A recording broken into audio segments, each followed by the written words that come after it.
Would you like to go moon gazing? You can sit in my rocking chair and admire the view. Or we could go to the moon and gaze down into that. Whatever you prefer.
Oh, shucky ducky, ladies and gentlemen, welcome. Hope you're having a great day today. It's Wednesday, the 25th of February 2026. Man, has it only been 3 days since my birthday? What the hell? Okay, my camera's broken again. Hey everyone. It is it's a hot and somewhat sticky Wednesday, the 26th of February, but it's Varka release day, ladies and gentlemen. It's Varka release day, so I think we'll start off actually by doing the test run. Now, I've already done the test run, but I want to show you guys what it's all about because it's kind of hilarious. Because they gave him Varka's supposed best in slot team right now, so we can kind of get a really good idea of like what the dealio is with him. Think you can get away?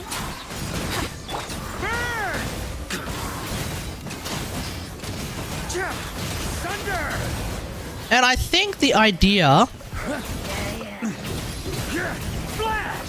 I think I just cancelled that charge attack by accident. I'm going in.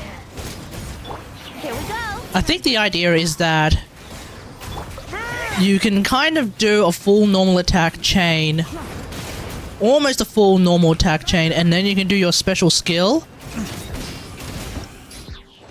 or your special charge attack.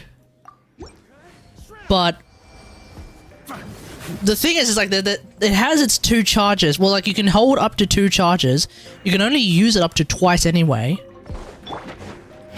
I don't know. It feels a bit strange. Think you can get away? So like if I were to do that, if I were... Ah! Wrong character. Teamwork is teamwork.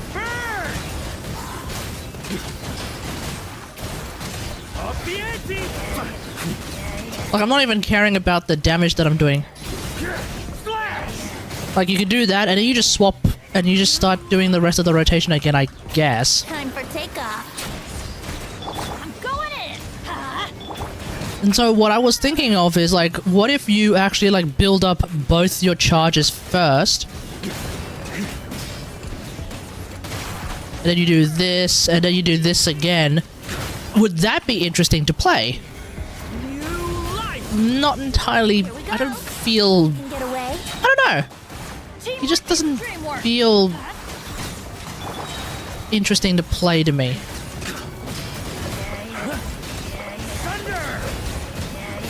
Like I don't remember if. Ah! I actually missed that. I can't believe I actually missed that. Brace yourselves. Time for takeoff. I'm going in. Let's light it up. And like, I'm not entirely sure if I want to be using his skill or his charge attack specifically. I still haven't used his ult this entire time. Let's play. Think you can get away? Everybody stand I forget they put Bennett on bloody 3, which is like throwing me up for a loop.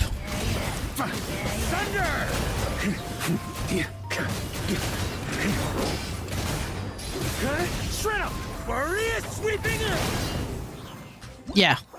Yeah. I thought there was a chance that maybe Varka would be like actually interesting to play. That would be the tipping point for me. Maybe if he was like actually really fun to play, I could overlook the alleged weakness within his kit. I could potentially overlook all of that. The what is it? The weakness of his damage, the incredibly hyper-specific team building that he has. I thought, okay, maybe, with all of that, maybe I can overlook all of that, and we can play Varka, and I might actually get Varka if he was really fun to play. Ladies and gentlemen, I'm gonna come out and say it. I don't think he's that fun to play, folks. I don't know. It's cool that he's wielding 2 claymores, but like, I don't know. It just doesn't feel right, you know. It doesn't feel like I'm using a claymore character. I guess I don't know. Like when I think of like what it feels like to use a claymore character. I knew you'd miss me. Noelle is perfect. Noelle is perfect. Unironically, Noelle being slow, using her two-handed large great swords like this, feels, I don't know, feels better to me than Varka like one hand swinging around 2 claymores. Like, I get he's strong, but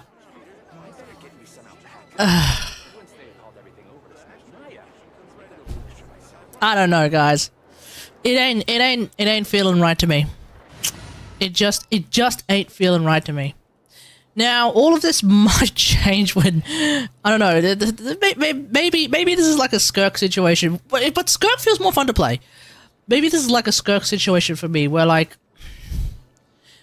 if the rumors floating around about what Nicole's kit is, if those rumors end up being true, Count me in. I don't know, maybe we can revisit this? Maybe? But but the damage is not the... But the damage of Varka is not the thing that is the main thing that's like kind of throwing me off. It's... I guess it's just kind of like... I'm not feeling his kit. Just the way it works, the team restrictions, all of that. I'm just not feeling it right now. I'm not feeling the excitement for that. Did she just frown? I'm not feeling the excitement for that, folks. So yeah, I think that's gonna have to be where we're at for the present moment with Varka. Which is annoying because there's other things I do want to check out. For example... Oh, what the Nicole anecdote? Okay, we'll do that in a sec as well.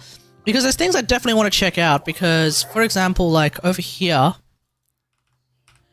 we're probably going to need to play the Venti team, actually, if you're going to play this one.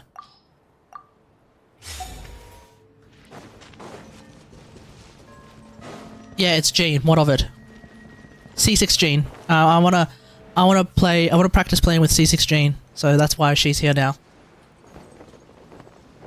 Because over here we have that wolf's gravestone ass thing. That mysterious ass wolf's gravestone. I swear by my sword. Yahoo! Come on. Take off.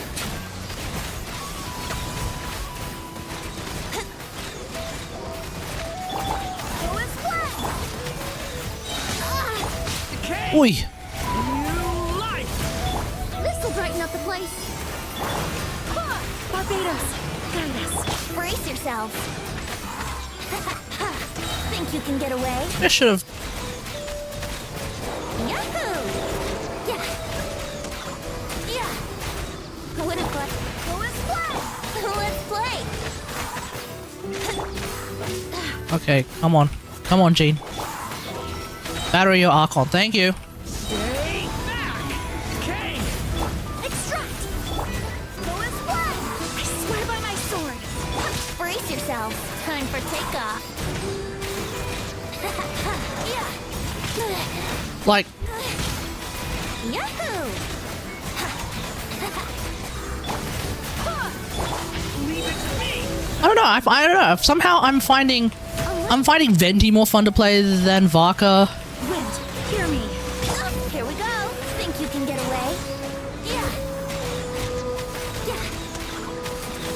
Wah. Yeah. Yahoo! Leave it to me! Turning point! Barbados, Even if guide us. Venti ends up not being as strong as Varka, like, sure, maybe.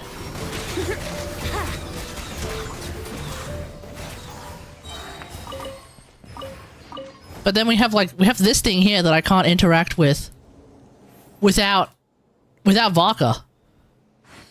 Within this sword's shadow of faint forms evoking the Knights of Avonius can be seen, but waits one that maybe the one it waits is yet to come. Yeah, it has to be Varka who touches it. So I'm basically now like out of, I guess, entire gameplay things. So, you know, fine, whatever, it is what it is. But, yeah. His weapon looks nice, though. Guest of the Mighty Wolf. I suppose if you need Favges, this is a pretty decent banner for you. If anything, I feel more of a pull to try and get Albedo. I don't want to get Albedo, I want to get Chiori, so... I mean... I'm thinking of getting Chiori maybe one day. I don't know. We'll see. But, yeah. That's kind of where I'm at right now with Old Mate. That being said, though, I do want to see what this is about. Sure, I'll play you another tune. So, my understanding is I need Geo for this. So I think I will play... Point me. this team. Witness mime. Anyway, that's enough yapping from me. How's everyone else going today? How are you all? How was your day? Did you guys go and get Varka? Let me know in the comments. Alright, how does this thing work? Strike up. Surge. New night for all. Don't waste my time. Oh boy. It's one of these types. Okay. I didn't realize it's one of these radiant types. Okay. Let me go and get my energy back first. We're gonna need that. Thankfully, with the power of Columbina.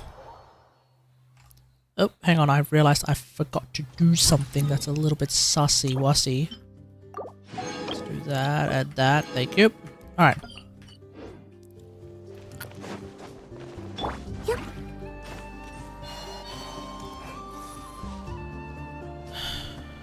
Do we have any new Linnea leaks as well while we're waiting?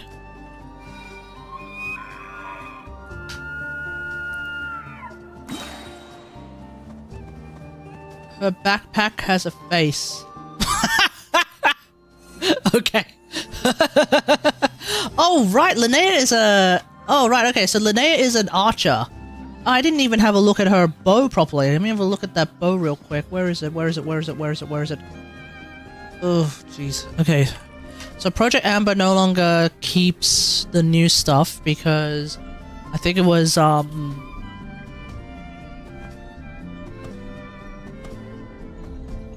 wait.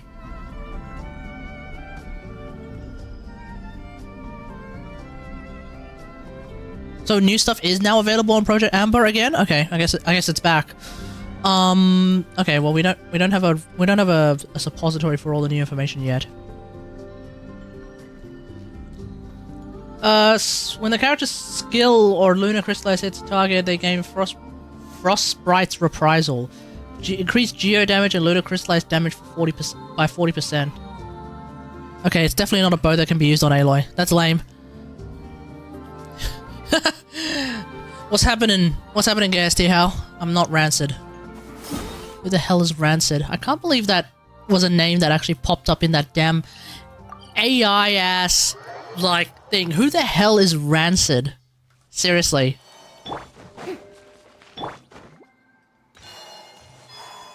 I've met Sears in real life. Well, okay, that's not true. I've been in the room with Sears in real life. I've never met a Rancid. Cause that's not a particularly good name. Oh, okay, so if you heal at all?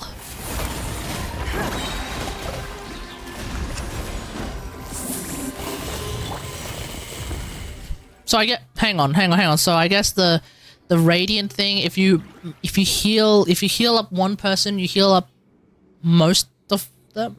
Okay, that was weird. Okay, well I guess the mechanics of this boss is going to make a lot more sense when we get around to Stygian Onslaught. Oh boy. Oh boy, Stygian Onslaught with this boss. Can't wait. It's gonna be fun. It's gonna be... I mean, I'm surprised... No, it came out after Zabai, so it would have been like the Zabai shill of all time, but I get the feeling it's gonna be for when Linnea comes out, we're gonna get that... Wait, are we? Is that confirmed? I think that was already shown in one of the leaks. I think this Gecko dude is gonna be Stygian Onslaught in either Stygian or Abyss, obviously. I think it's actually gonna be a Stygian boss for Linnea shill, which is... Oh, that's gonna be fun, yeah. But I am looking forward to Linnea. I got the Varka weapon for Eula. I finally have C1 R1 Eula, so I don't know if I'm spending... I don't know if I'm spending for cons.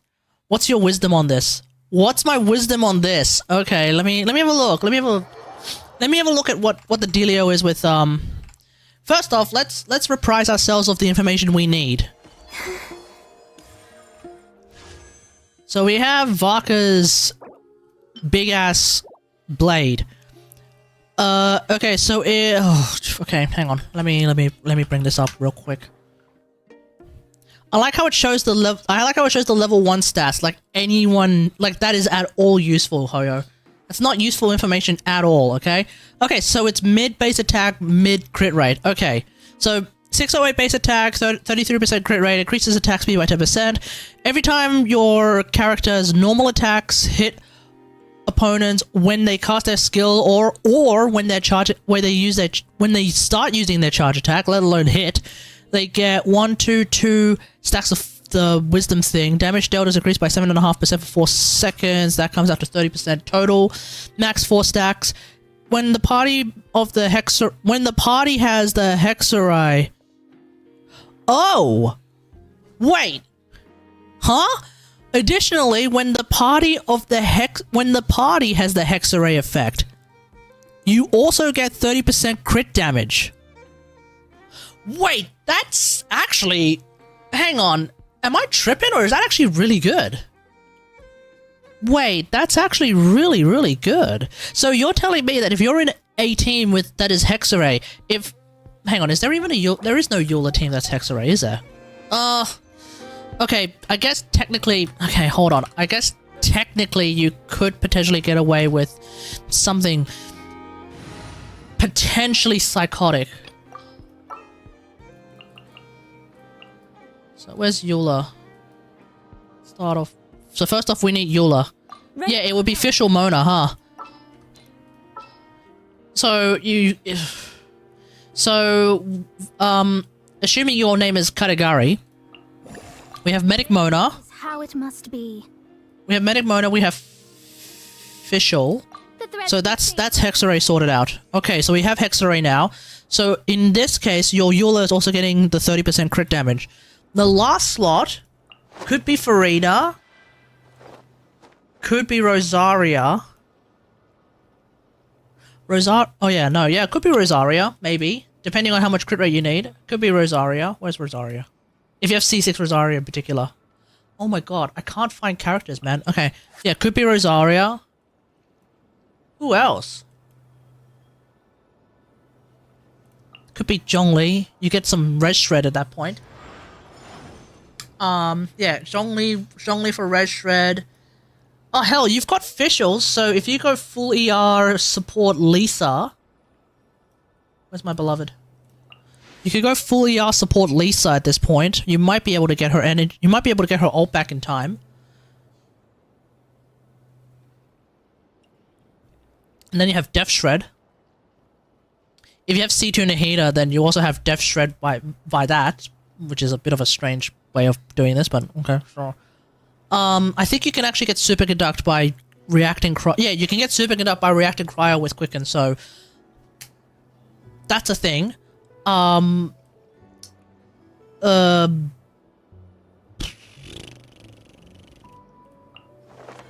Shenhe. Shenhe would not be the solution here because you're not playing Chongyun. And then of course there's Mika. But I hear that Mika's not that great for Eula, so maybe not. I'm kind of... If you're playing Medic... I'm assuming most of us will play Medic mode. Amber? For what? Noblesse and stuff? You're thinking... If you're thinking Amber... If you're thinking Amber, i.e. alt support Amber, you're thinking of utilizing the 15% attack, which is nice, but it's like... Whatever. It's kind of... Ugh. I mean, at that point, just put the Bennett in the bag. You know? Like, ugh. Okay, if you're gonna play Amber, like, okay, fine, put the Bennett in the bag.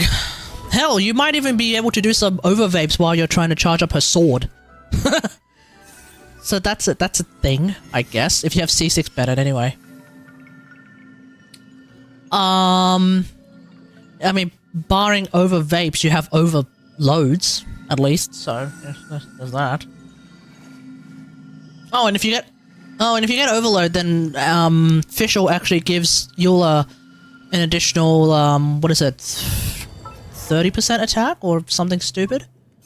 It's like 90 EM or like 60%. No, is it 60 attack? 60% attack? No, that seems high.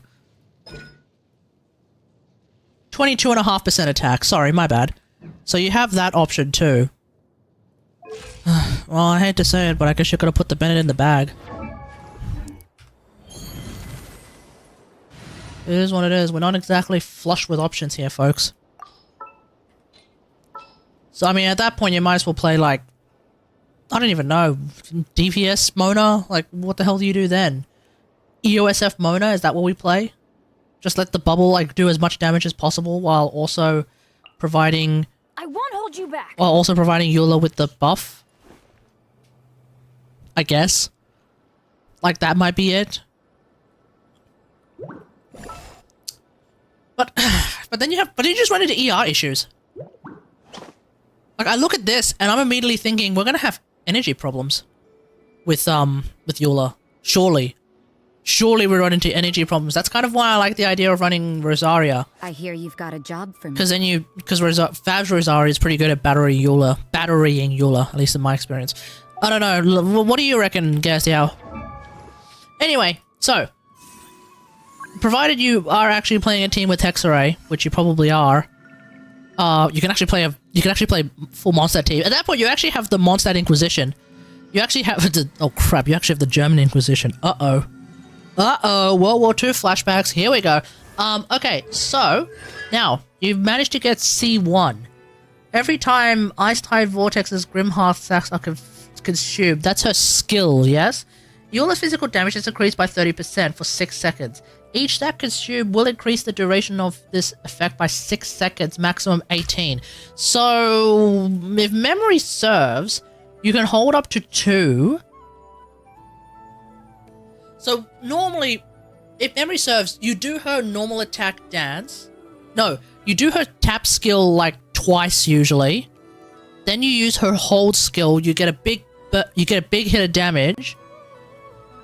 And the physical and cryo res for some reason. Physical and cryo res is reduced. Is it reduced? Hang on. If Grimheart stacks are consumed, surrounding opponents will have their... So it doesn't matter how many stacks are consumed? Is it 22% per stack, or is it just 22% and that'll do the trick?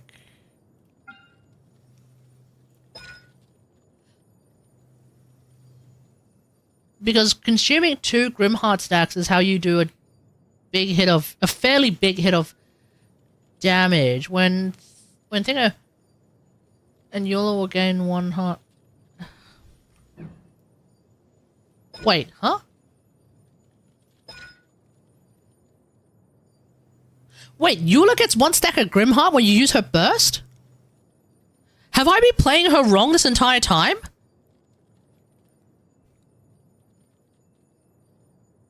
Official Hex buff doesn't do anything for Eula. You need to trigger Overload somehow to get the attack percent buff. I guess you need Official for Superconduct and activating Mono Hex buffs. Yeah, well the idea is if you bring C6 Bennett, then you can trigger Overload. With Eula normal attacks. Have I been playing Eula? I mean, I've been barely playing Eula for the record. But I guess I've been playing Eula wrong this entire time. I guess you could actually just skill alt and then hold skill, huh? So I've actually been using her tap skill more often than she needs. I've just been using it, I guess I've mostly been using it to get her energy back, which I should actually be relying on Rosaria more, I guess. I don't know. I haven't played Eula in a very long time, chat. Okay, so you're telling me Grimheart stacks are consumed each time your skills stacks are consumed. You get Eula's physical damage is increased by 30% for 6 seconds. Each stack consumed will increase the duration of the effect. Okay, cool. So you have that. Now, C2 decreases the cooldown of hold skill, rendering it identical to press to tap skill. Okay, I'm gonna be so real here. I don't think this is important. Based on my very limited understanding of Eula, I don't think this is important. Because the way I play, I mean, take I say with a grain of salt, you know.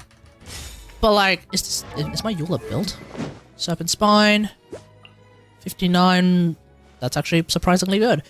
Pale Flame. Oh yeah, that's actually surprisingly good for my Pale Flame ass set. Yeah, my Pale Flame set, famously trash garbage. My famously really bad Pale Flame. Hang on.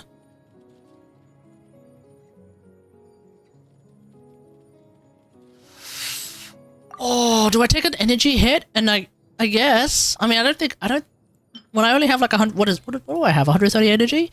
I think when I only have 130 energy, like the difference we're seeing here is like not super important, is it?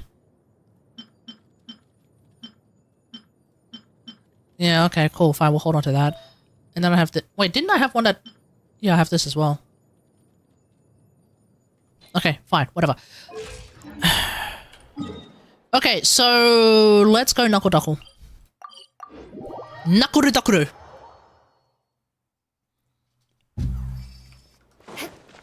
Okay, so at least you have the, At least you have the Hexarray buff here, so that's good. C2 is pretty dog. Yeah, I'm just not seeing it being useful. Shadows of Fate, by royal decree.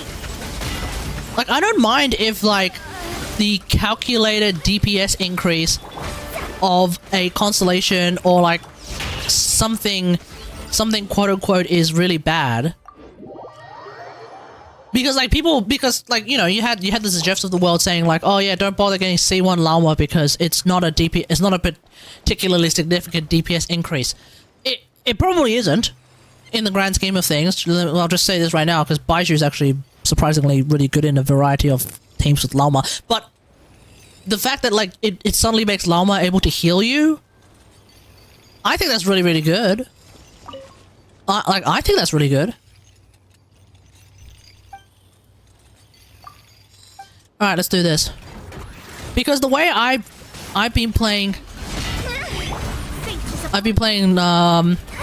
Old Mate Yola is, I guess you do this, and then you can kind of do this, and then I kind of don't really care to use her skill again, at least for a while, you know? So like, I'm not entirely sure if I'm like doing this wrong or something.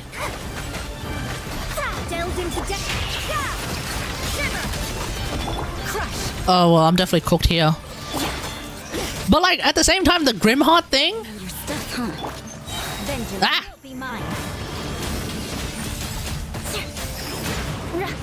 Hey! Yeah, okay. Don't pay attention to like whatever damage I'm not doing because obviously we're playing Eula. We're playing Eula against friggin'... Eh? Wait, this is here now? Huh. Okay, that's exciting. Yeah, no healer never is kind of painful. Yeah. Yeah, exactly. Like I wouldn't really recommend playing Nefer without a heal. I mean, okay, fine. I guess theoretically you could do something like this. Theoretically you can do something like, where are you? Okay, well theoretically, okay, well first off, theoretically you can do this. Shall we do? Well, not even theoretically, practically you can do this. And with Columbina, no, you won't actually. You won't get any Lunar Crystallized from this. No, you won't. Never mind. That dream is gone. Alternatively, I have found that this can work. I have found that this can work. But the other thing as well is that, you know, Kirara exists. There are a few options you can play with. They're not as good as like running Nahida instead. Especially C2 Nahida. But I have found that Baiju is dangerously close to C2 Nahida. Okay, so anyway, yeah. Back to what I was talking about. Like, what I normally do is like skill, alt, and then hold skill. You know, hold skill. It's never occurred to me that I would want to use her skill again. I'm too busy like trying to normal attack. You know, I'm too busy trying to build her sword, so... Shinobu can work as a healer bot? Oh yeah, true. Shinobu can work too, yeah. I mean, by definition, Dory as well. Don't forget, Fulia healer Dory is, especially with C4, is a ludicrously strong healer.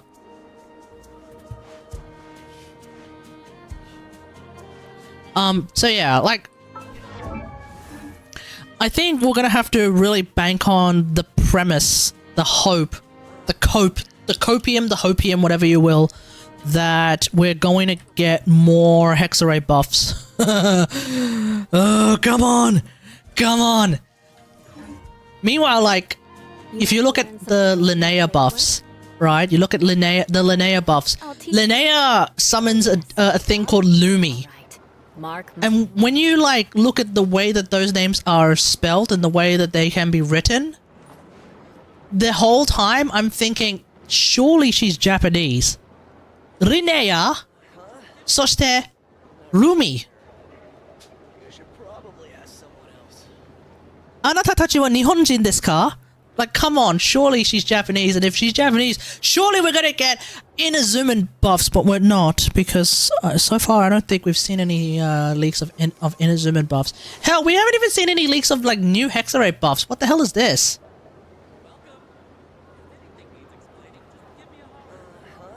What? Venti's Japanese voice actor managed to get 3 of Varka's weapons in one 10 pull? Well, and not along. Are we dead ass? Forced to learn all of the rules by What is this? Even I don't take them. Okay, come on. Stop. Stop, stop, stop. Post Lantern Rite characters. Wait, what does this mean? Why is Miko here? What the hell does this mean? I don't know. Did Miko come out post Lantern Rite? Or like immediately after Lantern Rite? Oh, okay. Well, I bought her. Linnea is a skip for me. I'm not interested in Lunar Crystallized stuff. Fair enough. Not for everyone. It is for me, though. Now, speaking of Lunar Crystallized, it's time to do the thing that I mentioned in the title of this stream. When I did the top 10 strongest characters video, Please select target for or strongest teams video, rather. For some inexplicable reason, this is my second strongest team. In fact, it's my first strongest team, occasionally, because I run Witsith Nefer at the present moment, which means if I get bad RNG, Witsith Nefer unironically does less damage than this team. Which means my strongest team is a freaking Navia team right now, which means she's currently level 80, chat. We gotta fix that. We gotta fix that, and we're gonna fix that now. We're gonna fix that today. So let's go and do this. She looks cute. Yeah. Well, I think she looks pretty cute as well. But I'm waiting for the full body leaks. Full body. Oh my god. You know what I mean. I'm waiting for the what have I done? I'm waiting for the leaks for Bring it. her animations and all that jazz.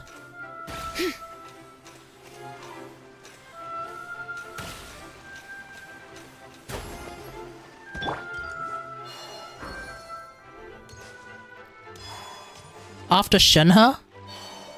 Wait, what?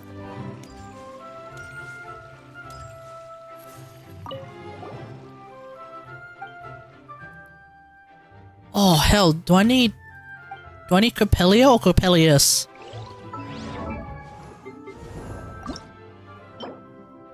Icewind Sweet. Do I need Copelius? Okay. Oh, thank goodness. Because I was about to be like, dude, am I about to get the wrong bloody thing? Okay, Copelius, let's go.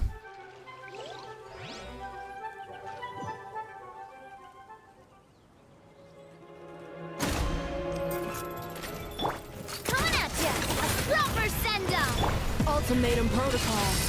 A moonlit night for all. Hear the echoes of the valley.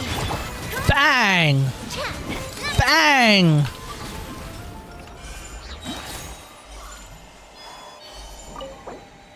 Okay, let's do that.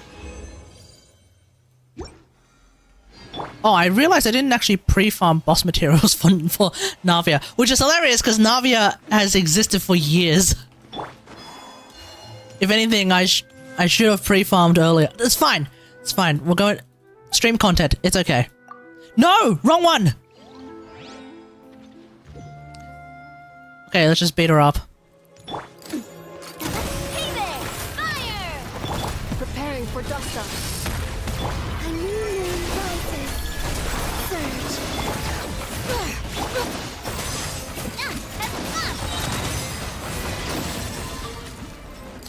Your stream was 3 minutes behind. Have you been able to fix that?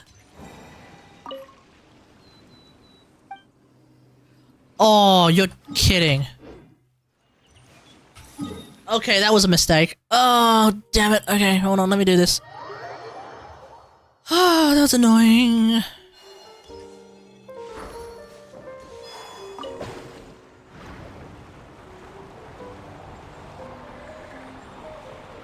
Hang on. Did I end up being far away enough?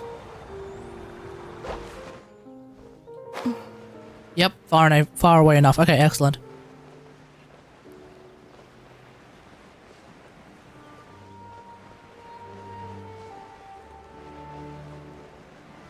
But yeah, like the premise of Linnea, there's a couple of things that I'm really excited about for Linnea.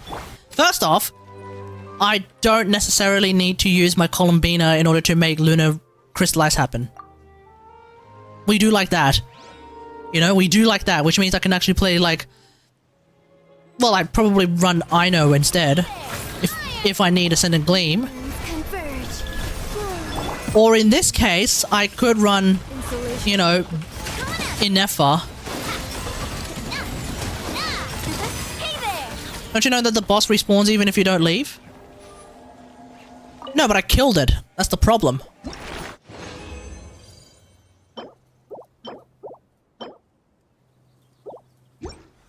The problem is that I accidentally killed it. And then old mate won't spawn the other one. I need to spawn the other one. That's the thing.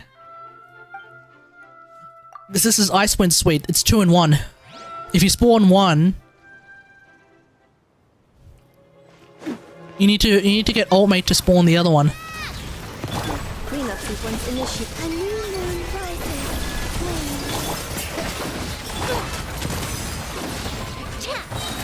Coming at ya!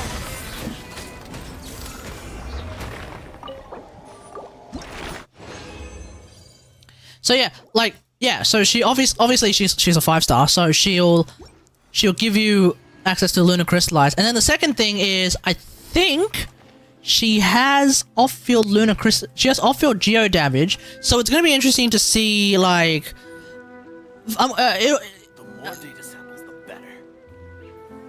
it's going to be interesting to see whether or not that actually kind of screws over this team. I mean, maybe not. It might not. Also, she's a team healer, which is hilarious, which means I can play Lunar Crystallize with Farina very easily, mind you. Which also means, fourth thing, I mean, I realize this is Shillidan power creep, technically, not really, but if you assume Shillidan is Linnea for a second, Let's make haste. all of a sudden this makes a whole lot of sense. So I'm really excited to try out, I'm really excited to get into Linnea because I'm gonna be keen beast to play, you know, possibly the new strongest Ningguang team. Well, I mean, I think this is already the strongest Ningguang team. Did I say this was the strongest Ningguang team compared to like DPS Ningguang? Because there's DPS Ningguang, which is like, you know, you can run Aeon Sun and stuff like that. Started. What's with Noelle and Lunar Crystallize? Does she get every slash? Yeah, her normal attacks under her ult, her Geo-infused ult, for some inexplicable reason, doesn't have ICD. So her normal attacks don't have ICD, her charge attacks don't have ICD either. You can basically spin to win and get a Lunar Crystallize reaction all the damn time, which is why Fast Hydro app actually can be very, very good for that. So, actually, yeah, it's gonna be interesting to see if Linnea has good energy Ooh, actually, you only need Linnea's ult, I think, for healing. Why am I going to Project Amber? It's not on the Project Amber yet. What am I doing? Hang on. Let me crack out the leaks again. One sec, everyone. Let me just find the thing. Yeah, if memory serves, you only need Linnea's ult to heal. Linnea's ult. Oh, and it resets the duration of her of Lumi. So it's two things. You reset the duration of Lumi and you heal. So if you're playing if you're playing Linnea and Noelle, you don't need the heal because Noelle's got that handled. So if anything, you could actually like summon Lumi and funnel energy into Noelle. Ooh, I wonder what the cooldown is for her skill then. This we don't know. But like, you've got DPS, like this is like, I think by my estimation this is the strongest DPS Ningguang team. I get the feeling it's a tad weaker. Well, I'm assuming it's going to be a tad weaker than running this, Will we be going because then we have Columbina's hilarious. Because then we have Columbina's like hilarious off-field Lunar Crystallize damage, which is really strong. And then if you swap Shillinan with Linnea, it'll be even better. So that's going to be interesting. I mean, for me, I mean, it'll be interesting to see if Linnea ends up being stronger than C2 Shillidan. C0 Shillidan, probably? Probably? Like, it's clear, like, but I can already hear it now. I'm sure we're gonna get the usual assholes. We're gonna be like, oh yeah, see, like, Shillidan's not even best in slot in any team anymore. That's why she's not good anymore. Guys, she still might not be best in slot in every team, but like, she's like second best in slot in like 87,000 teams. I would still recommend Shillidan anyway. Preparing for dust up. A moonlit night for all. Bring it. Watch out! Chat! Watch out! But yes, it looks like Linnea is going to take Shillidan's spot in this team. So Shillidan really is like second best in 87 teams, and if you want to make her completely redundant, you need to get 87 characters. The more data samples, the better. Oh, that's gonna be so bad. It's like, oh yeah, okay, for each and every team you need, if you want the best, it's not gonna be Shillidan, but you are gonna be spending to get all of those characters. Or you just get Shillidan and you move on with your life. Shillidan works perfectly fine here. Right, let's have a look. How many do I need? 5 more. Oh boy. Oh no, I need to kill the cute animals. Oh no. Oh no, I have to kill the cute little animals. I'm not happy about this, chat. I'll just say this right now. I'm not happy about this. The more data samples.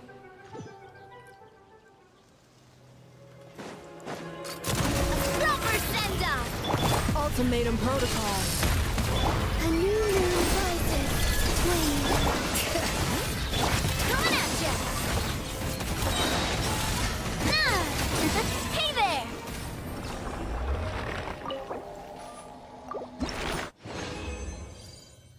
Okay, last one.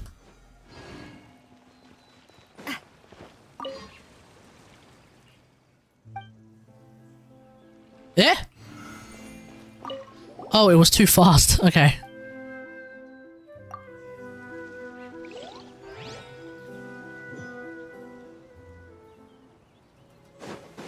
Watch out!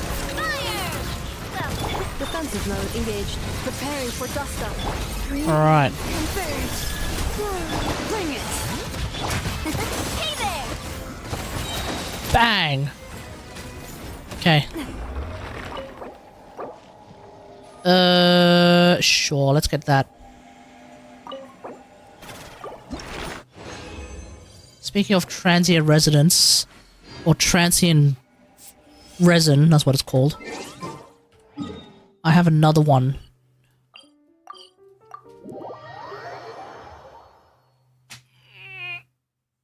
Oh, god damn it. Okay.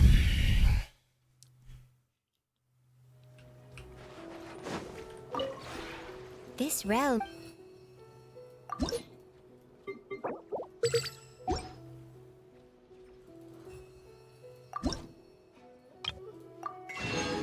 Okay. Ooh, actually, you know what? I'll grab this too. Turns out I'm suddenly out of Mora. Well, not out of Mora, but I'm like... I did just level up, Ilua. If you ever have I did just level up Ilua to level 70. And get his talent to... His skill to level... Skill alt. Alt? I did get his alt to level 6, so I did burn through quite a few of my 3.5 million reserve Mora.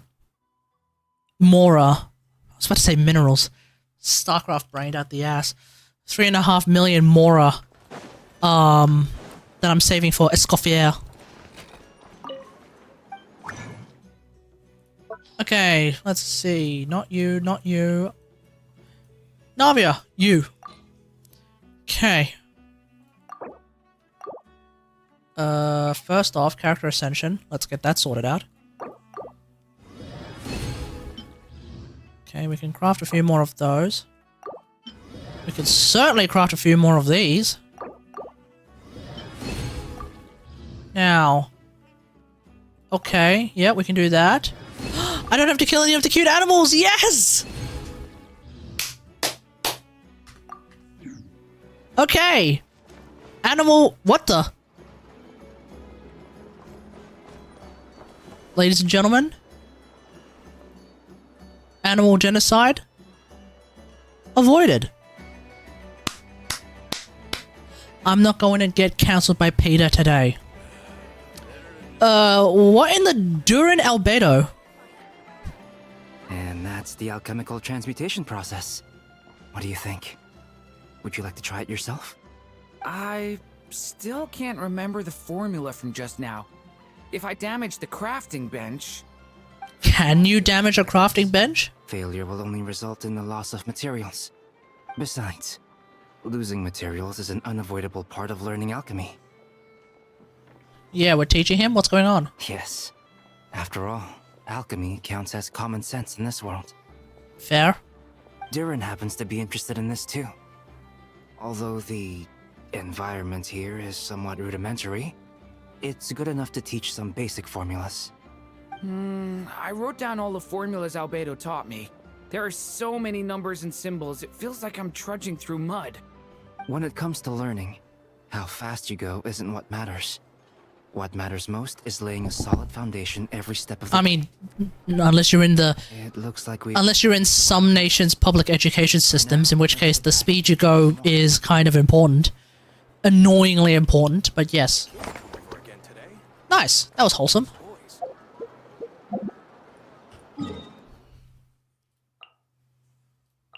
Yeah, we can cancel that. Alright, let's do this. Level 90 Navia, let's go! Bam! Oh my god, I need Mora. Oh my god, I need Mora. Oh no, I need to craft more of these. Okay, I can craft. I can, right? Skill. Okay.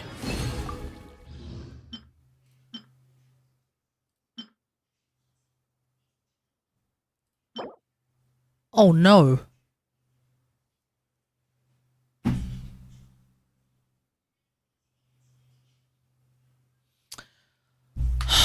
Alright, animal genocide time. Here we go. I'm sorry, little ones. But I need to harvest you for parts. This is... I'm not happy about this. Oh boy, here we go.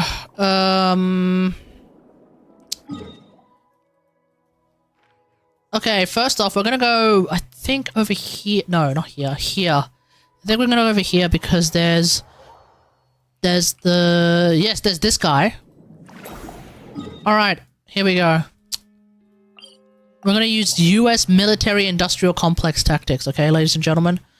I haven't been farming artifacts for like a month at this point. I've only been leveling up talents and level 90 for Xingqiu, Noel, Spina, Sucrose, and Yehoda. Xingqiu!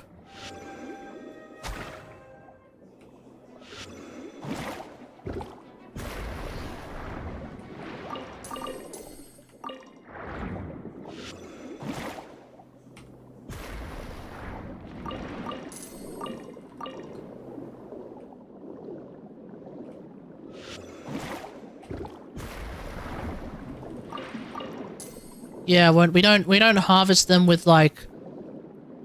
We're not harvesting them with tickles, ladies and gentlemen. We're harvesting them with... legalized nuclear bombs.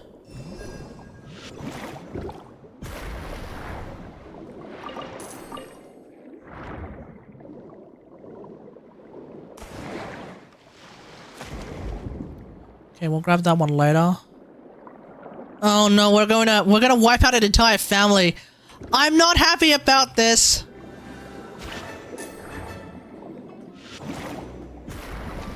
Ah!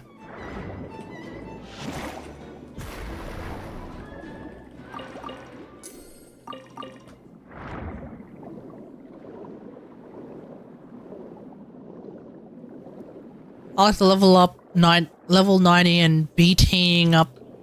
What? BTing?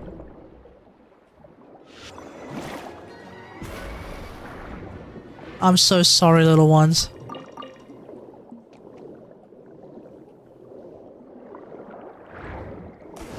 We have a couple of lazy boys up here.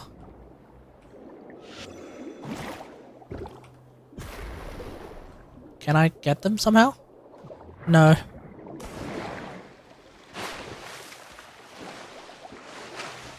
Bringing them up. Insulation.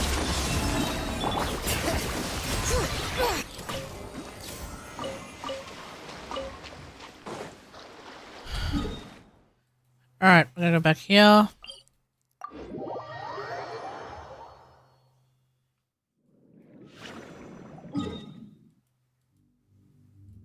Oh, they're above water. Yeah, these guys are definitely above sea level.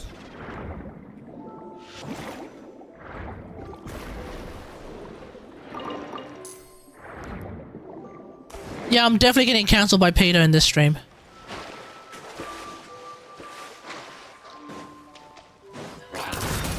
Okay, this one's angry at least, so Sequence initiated. I don't feel as badly about taking out this one. Wait. Oh, hell. Well, that's a hilichurl anyway.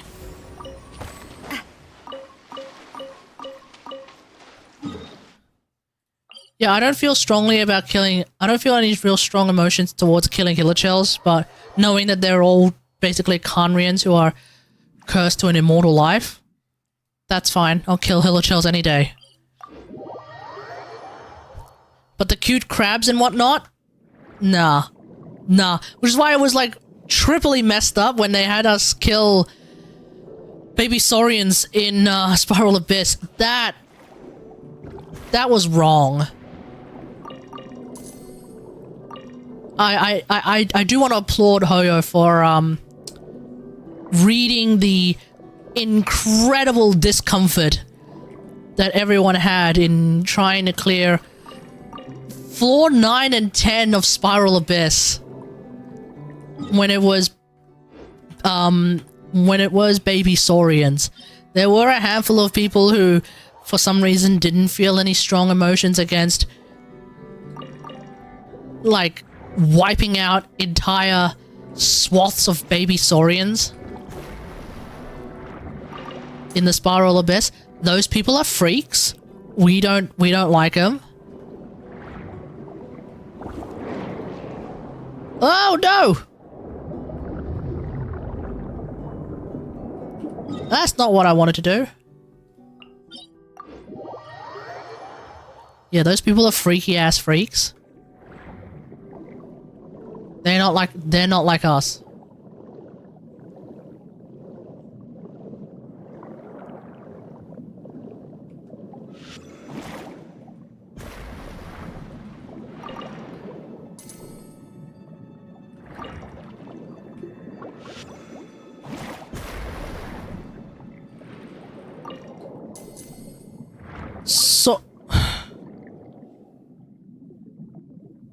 Sorabs, hey, how's it going? For Navia Luna team, any other option for Nefa? Any other option for Nefa? Wait, what do you mean? So you don't need a Nefa. You don't. You don't even need Luna Crystallize. Sorry, you don't even need Luna Charge. Let's go get ourselves some answers. This is good. It's Nascent Gleam, but this is good. This is also good. Hopes for this journey. If you're a Miko main, this is good. If you need Ascendant Gleam because you're fighting 4 bloody those guys, you're fighting 4 Wild Hunt boys, men, if you will. This would be the solution. Yeah. Oh, okay. I guess actually now that I actually have him, you can do this. You down. Well, you would need someone not shilling. You would need someone who isn't shilling in. So you'd have to do something like this. Actually, Be nice. this would work. Yeah. Hell, if you're desperate and you have Key of Karshna's suit, this works. Yeah, if you're super desperate and you have Key of Karshna's suit, Nilu is an option. Not a great option, but an option nonetheless, yeah. But Inefer is, I think, the strongest option because LC squared happens to work for Navia, ergo, there we go. Does that help?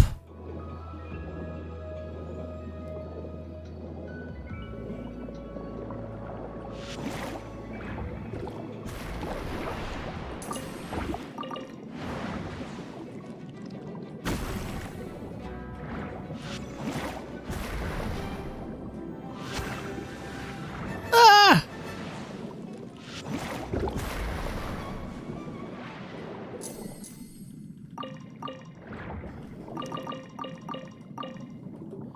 When I use Farina, I do not get... Yeah, because you have no healer. Shillidan. That's how you get fanfare. Shillidan is how you get your fanfare. Don't forget she's a healer. And not just a healer, she's a really good healer. Not just a really good healer, she's an unironically underappreciated healer. I feel like a lot of people don't remember... I feel like a lot of people don't recognize that Shillidan is one of the few single target healers who can actually heal an entire team that is being slowly drained by Farina without it being cringe. I mean, yeah, it's still single target, so there's a little bit of cringe. But like 10k heals is no joke.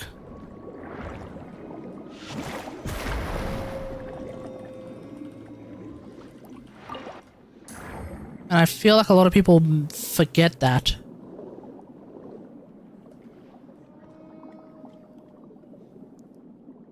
But yeah, happy to help. Alright.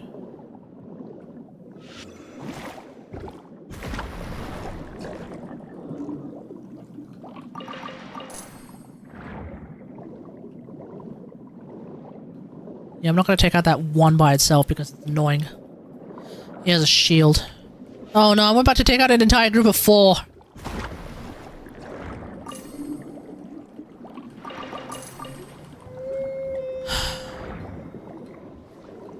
It's just not right, chat. It's just not right. But that's why I'm using the bomb. Take him out as quickly as possible. One hit. Don't know what happened. Just put them out of their misery as quickly as possible.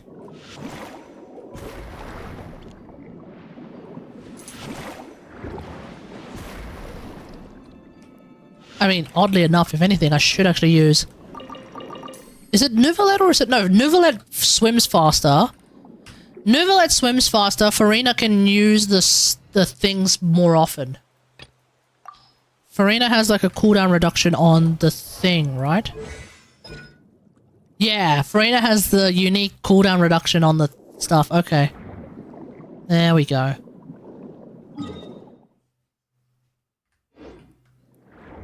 Wait, is that above sea level? Ah, oh, lame. This one ain't though.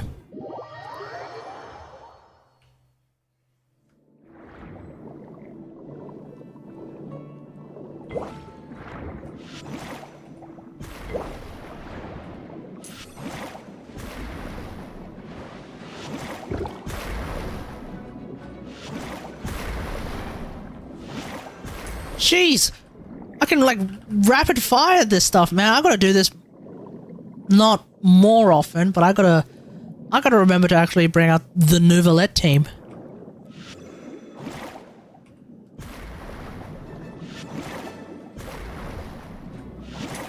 Maybe I should mention that next time there's a Nuvalet or Farina rerun.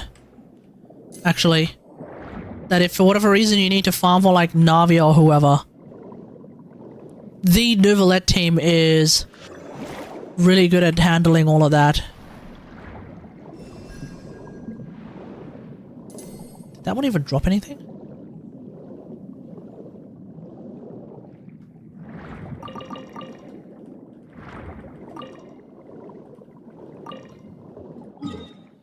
How much EM does a Mawika need? Should I use attack piece or EM piece when I use Tidal Shadow as... When you use Tidal Shadow as a weapon... Oh, hell. Tidal Shadow.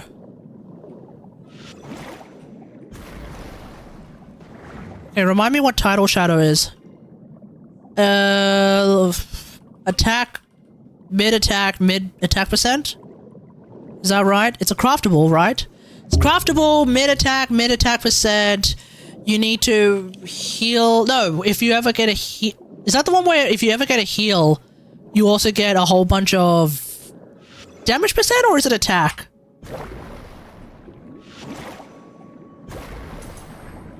It's probably damage percent, huh? Because I don't think that's the... I don't think Tidal Shadow is one of those ones where it's like it gives you Bond of Life or anything. Yeah, it's not a Bond of Life weapon type dealio. Is if you get healed, you get attack. Okay. So definitely an EM sand is probably... Well, hold on. What team are you playing? So... Okay. So, the two main teams that people play with Mawika are Vape or Melt, but I don't play Melt. So you have like reaction teams like this, where you're playing Vape, or... Archon reporting for battle. One sec, where are you? Anyone need a coach? Where are you? Whatever. Overload. Without me. So, if you are playing Overload, unless you're desperate for the Overload damage, which you shouldn't be, attack is the way to go. Attack, even on Tidal Shadow, even on a weapon that gives you a whole heap of attack percent and attack stuff and blah blah blah blah blah. Even on a team where you have attack percent and attack, you still want to go attack on Mawika anyway, because EM is only going to buff your overload damage. Unless you're playing this team against, like, Tulpa, who has a permanent Hydro Aura, in which case, it's the same answer as this team, which is EM. Mawika, Farina, Shillidan, Mawika, Farina, Shillidan, fourth is optional. Chaska, Navia, beneficial. Chaska? Does that team even make sense to have as a Chaska team? I feel like Mawika just ends up taking up too much on-field time that you don't really do a whole lot with Chaska. I don't know. I don't play Chaska, I don't even have her. If you're playing with Navia is a weird option too, I think, because she kind of might end up bricking your Hydro app? Maybe not. Bennett, Circle Impact. Fischl is fine. Not as optimal anymore because she has Hexarray. Because unironically, she has Hexarray buffs that make it suddenly that we kind of want to bring Mona somehow. Yeah, okay. But anyway, you're looking at a Vape team. So, no matter what, I would probably lean towards EM over attack. Yeah. How much EM? Oh, I don't know. As much as you can. But I probably wouldn't go out of my way to, like, throw away attack sub-stats for EM. I have 333. I have 333. 33 of that is coming from this. 40 is coming from this. This is an EM sand for those playing at home. There's 16 here. There's another 58 here. That's why I have so much EM. Because I actually have like a bunch of EM substats. I don't know for a fact if that is necessarily what you want to be aiming for. But because, you know, artifacts are so hilariously RNG anyway, take what you can. I wouldn't like that's like rule number 1 of artifact farming. Take what you can and try not to lose sleep about what you don't have. Unless, you know, you actually have the time and the energy to actually lose sleep over what you don't have, in which case, you know, strongbox, artifact maker, all of that jazz. You know how it is. Okay. 22. I'm gonna need way more than 22, chat.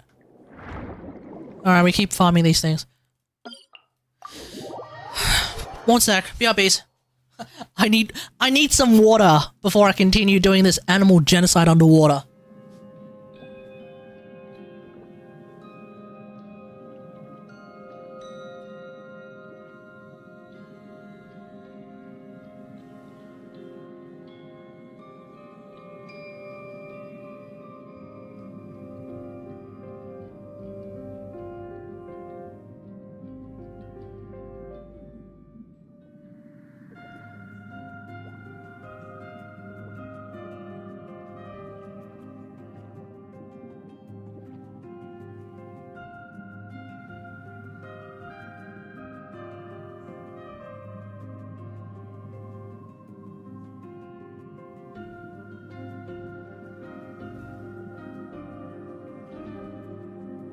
Thanks a lot. Okay, no worries. No worries. Happy to help.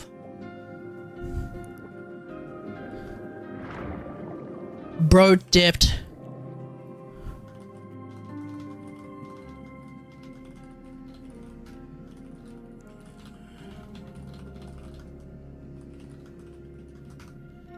There we go. Let's do that.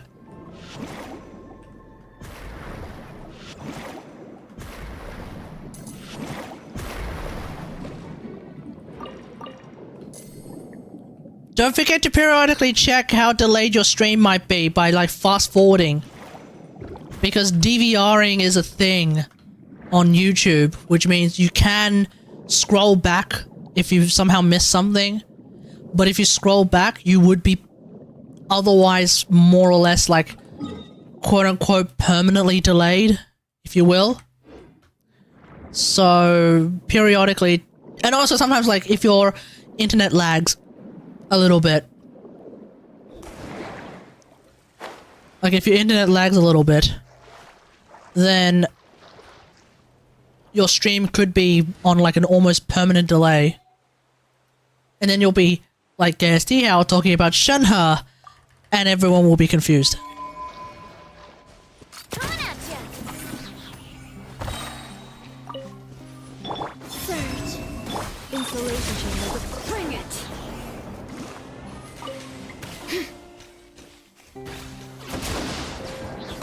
Ugh.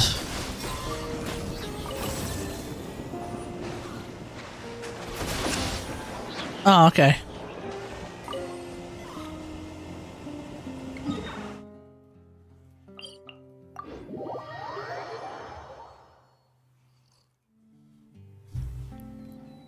Speaking of doing stuff, have you guys heard of a game called Duet Night Abyss?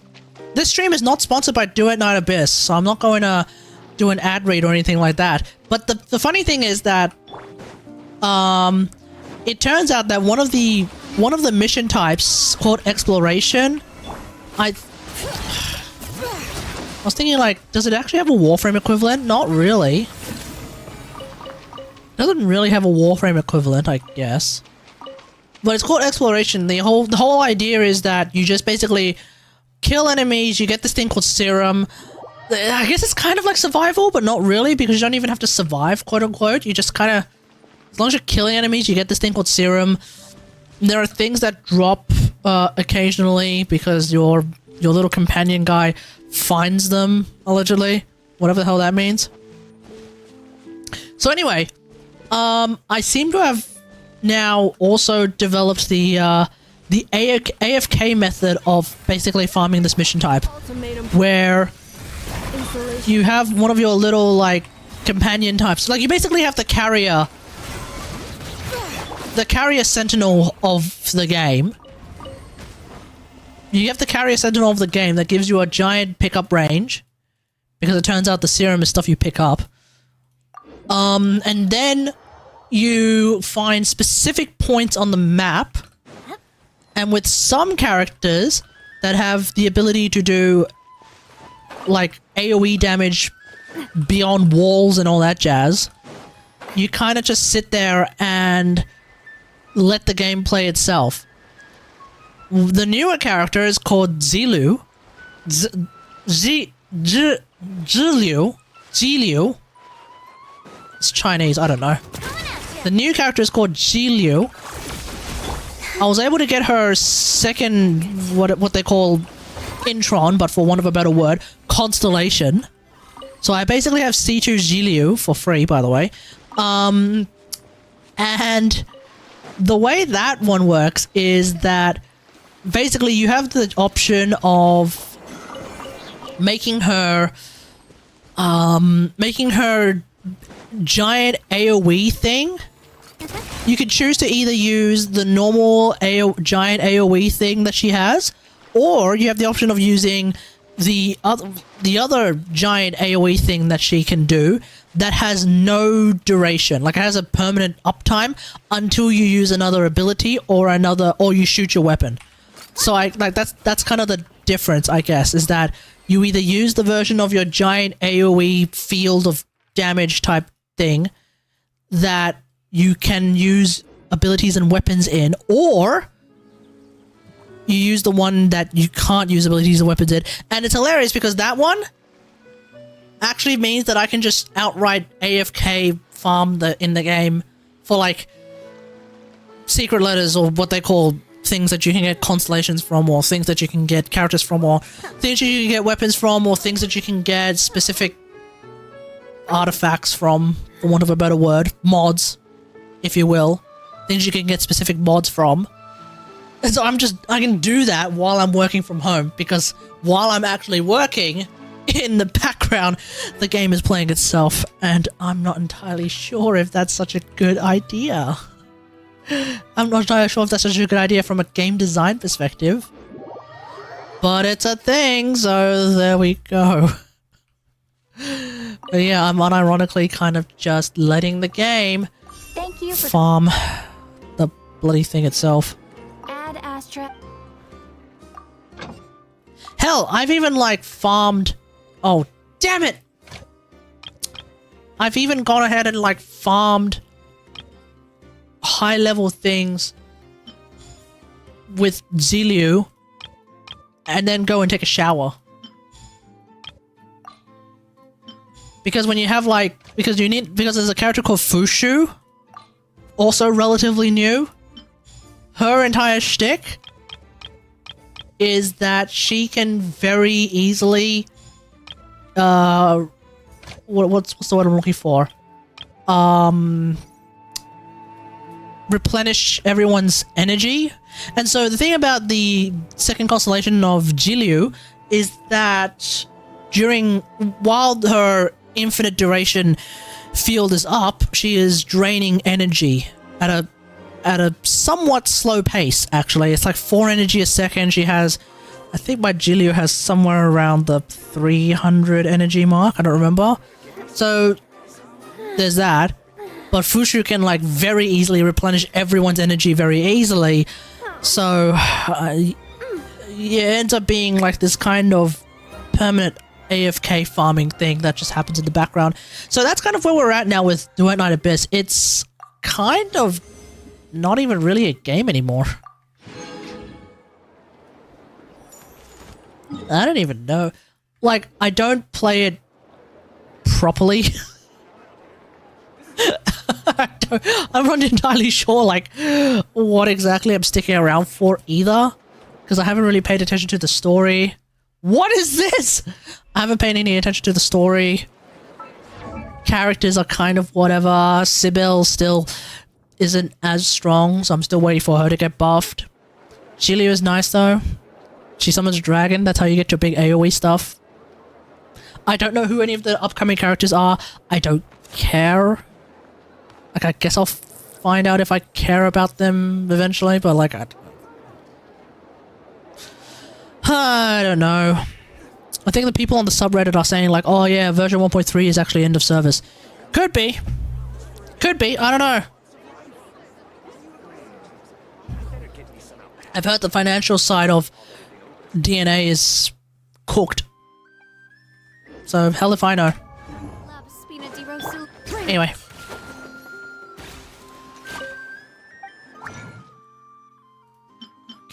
Let's do that. Let's do the double.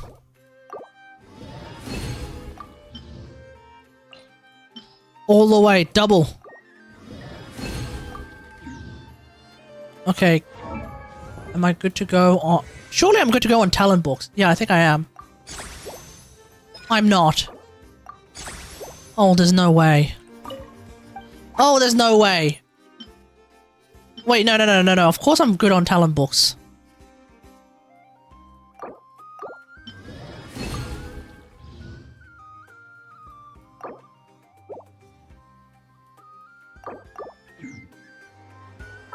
Okay. So we're gonna crown her skill first. I need 10 of these.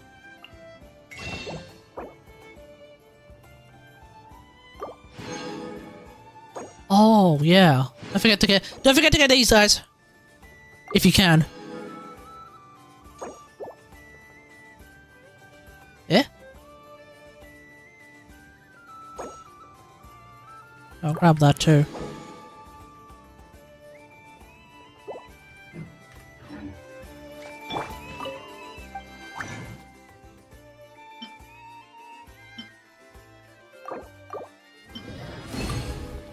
One sec, I see your message. I'm just obviously trying to sort this out. Is that enough? I think that's enough. I think I've done enough. Yes! I'm out of more! Bro, how is that possible? How am I out of Mora? How am I out of Mora? That's insane. I gotta farm Mora again! Ah! Oh, by the way, Kate, I just discovered that Neuro has a favorite Genshin character. You'll never guess who it is. Well, in that case, considering that you said I'll never guess who it is, it's not Lisa. Don't tell me it's Bennett. There's no way an AI... Wait, if anything, that's actually an indictment on Bennett. We got ourselves a track. Attack! Preparing for dust up. I don't know. That's not gonna be my guess. I almost don't think it's Bennett. Unless it like actually is, unless Neuro AI unironically is like meta slaving.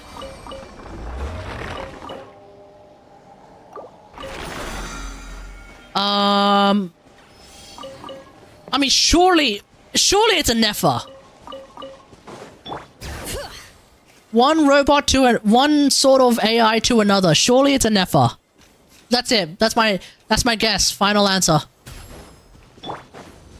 Defensive mode engaged. Ultimatum protocol. Wait, blue moons converge.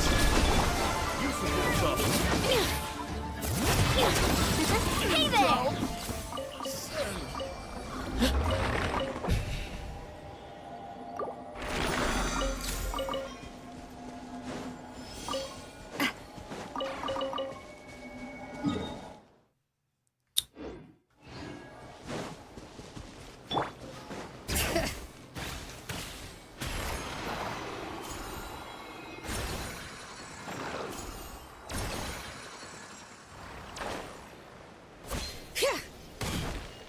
Bring it.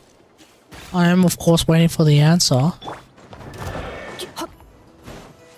Suspense is mildly killing me.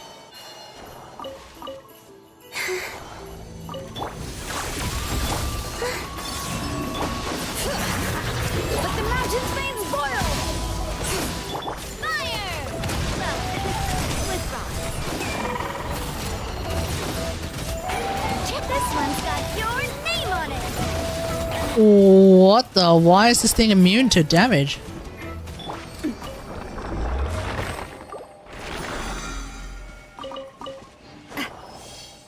For some reason, it's not showing you on the answer on screen. It's not even showing up on chat.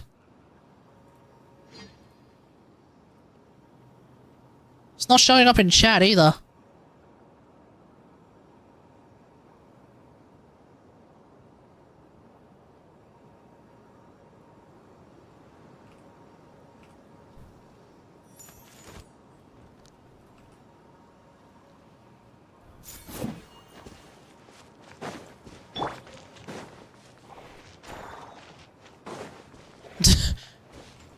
Okay, just write it in.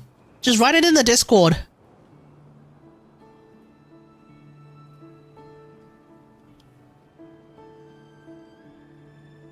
As a real ghost hunter Taoist, your hand seals must be formed lightning speed.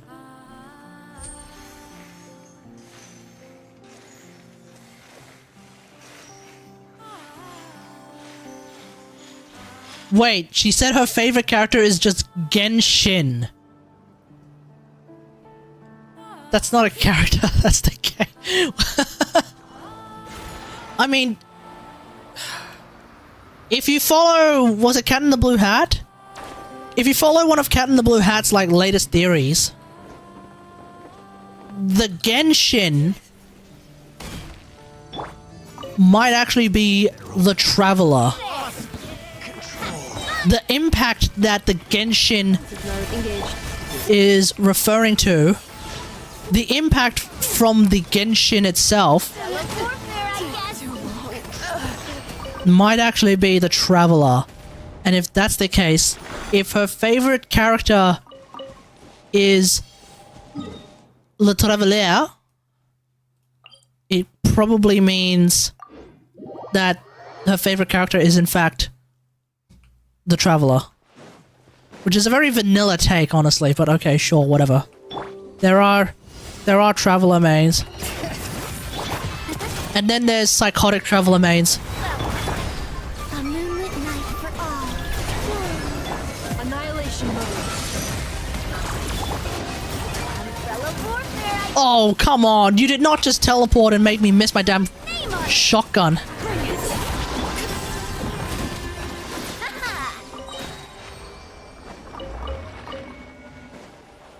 But yeah, John Genshin is also a possibility. John Genshin has a name though. John Lee. Or John Lee. Hey there! Fire! Preparing for dust up. Cleanup sequence. Wait, a new moon rises. Watch out!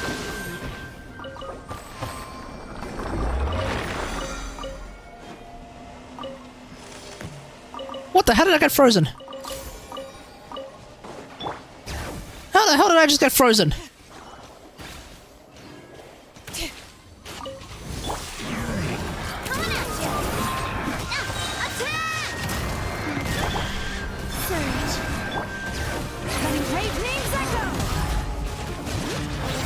Annihilation mode. Insulation.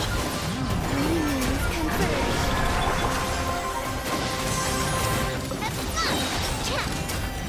Did I just say 300,000 damage? Is that what I'm playing with now? 300,000 damage? Oh, Navia, I didn't know your game! I didn't know you played ball like that! Okay, we're done. I gotta farm more again. Oh man, okay. We're back to that part of the... We're back to that! Gotta farm more, fun. Okay, so...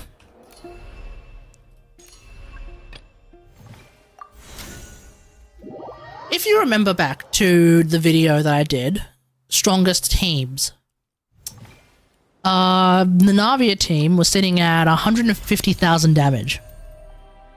150...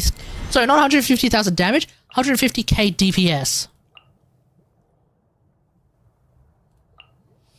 I'm really curious about what the DPS is now. It might be less, because I think I'm using an ER sand on Inefa right now. It might be a little bit less than what it should be, because I might be using an ER sand, yeah.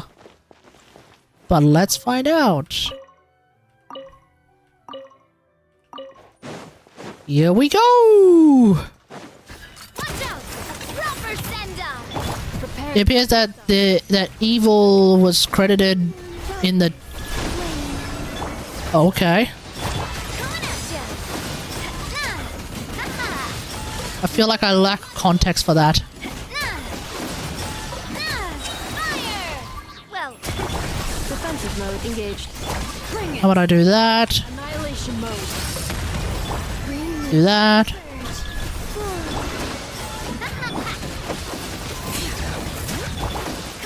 I kind of screwed this up already, but we can recover. I mean, I definitely screwed this up. Installation chamber deployed.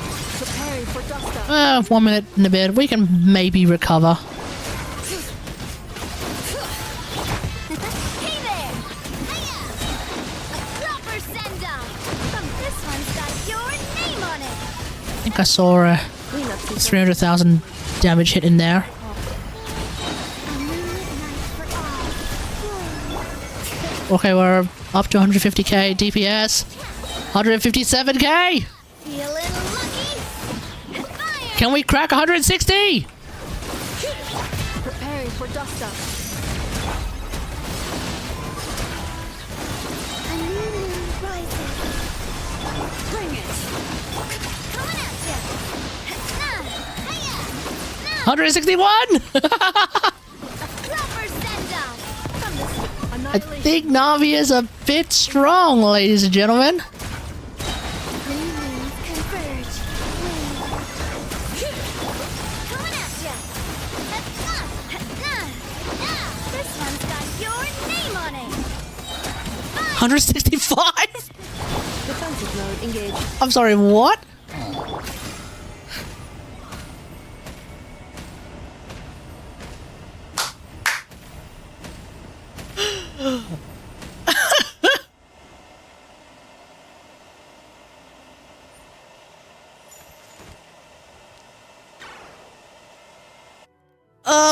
Yeah, okay. That's a 16k DPS increase by level 90 and double crowning. I mean, that makes sense. Like, that part makes sense. Surprisingly enough, I think I can go higher. I think DPS-wise I can go higher because I'm running an ER sand on... I think I'm still running an ER sand on Inefa. So let's fix that right now.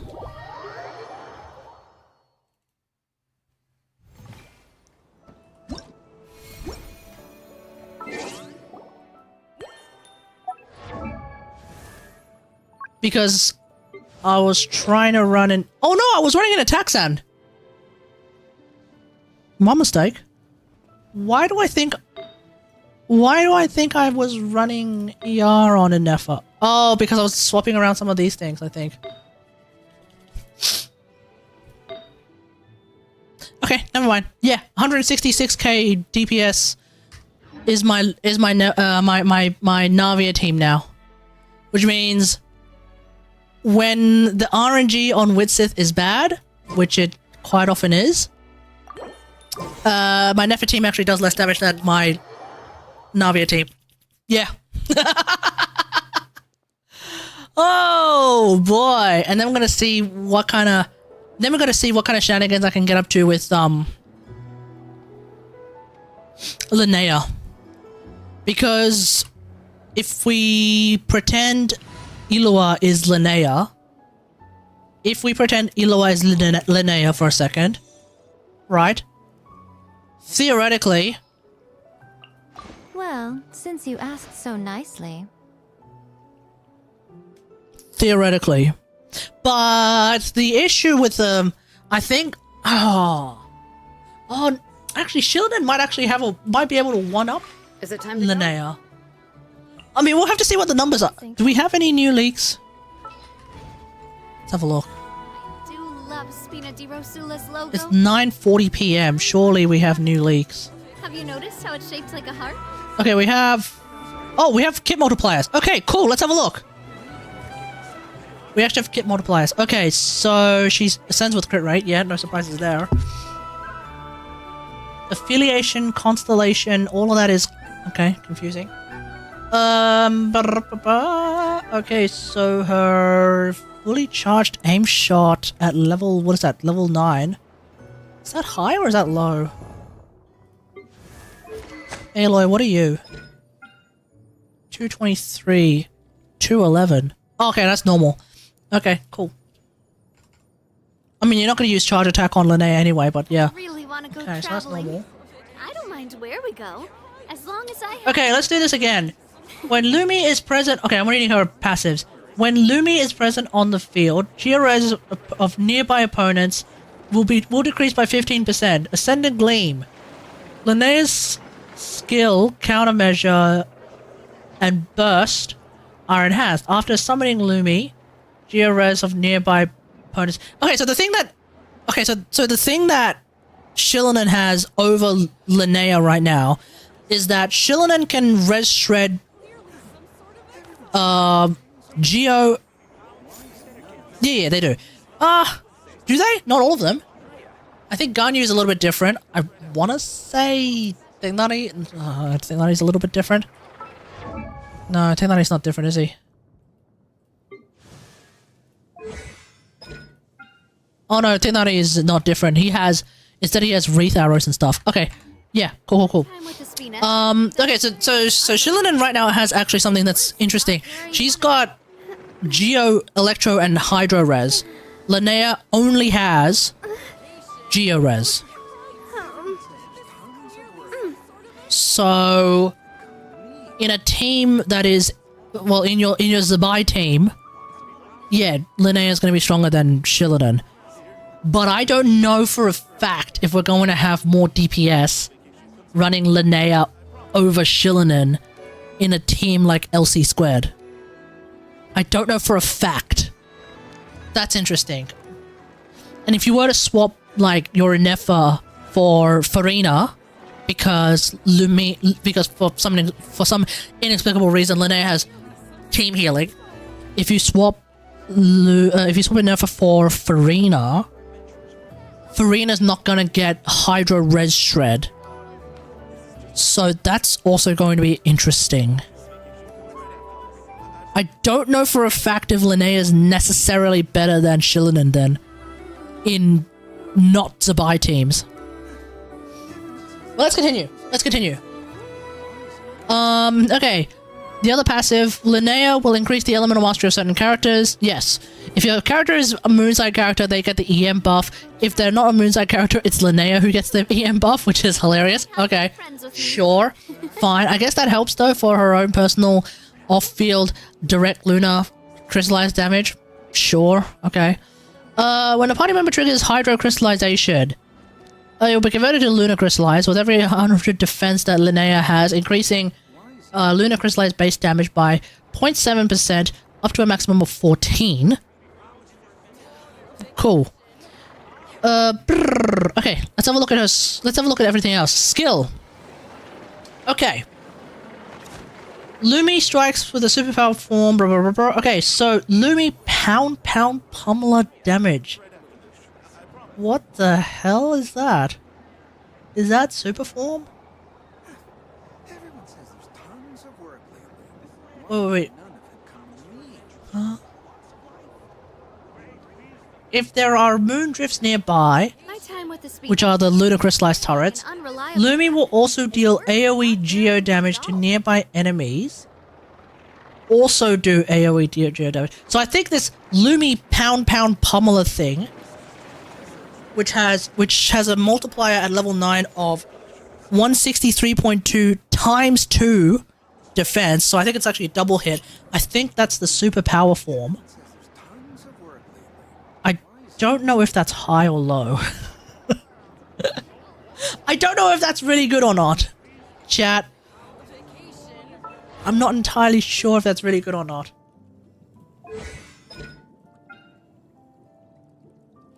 %15.88% of max HP. So 15.88% of my max HP. 34939. 15.8. It's 5,000 base damage.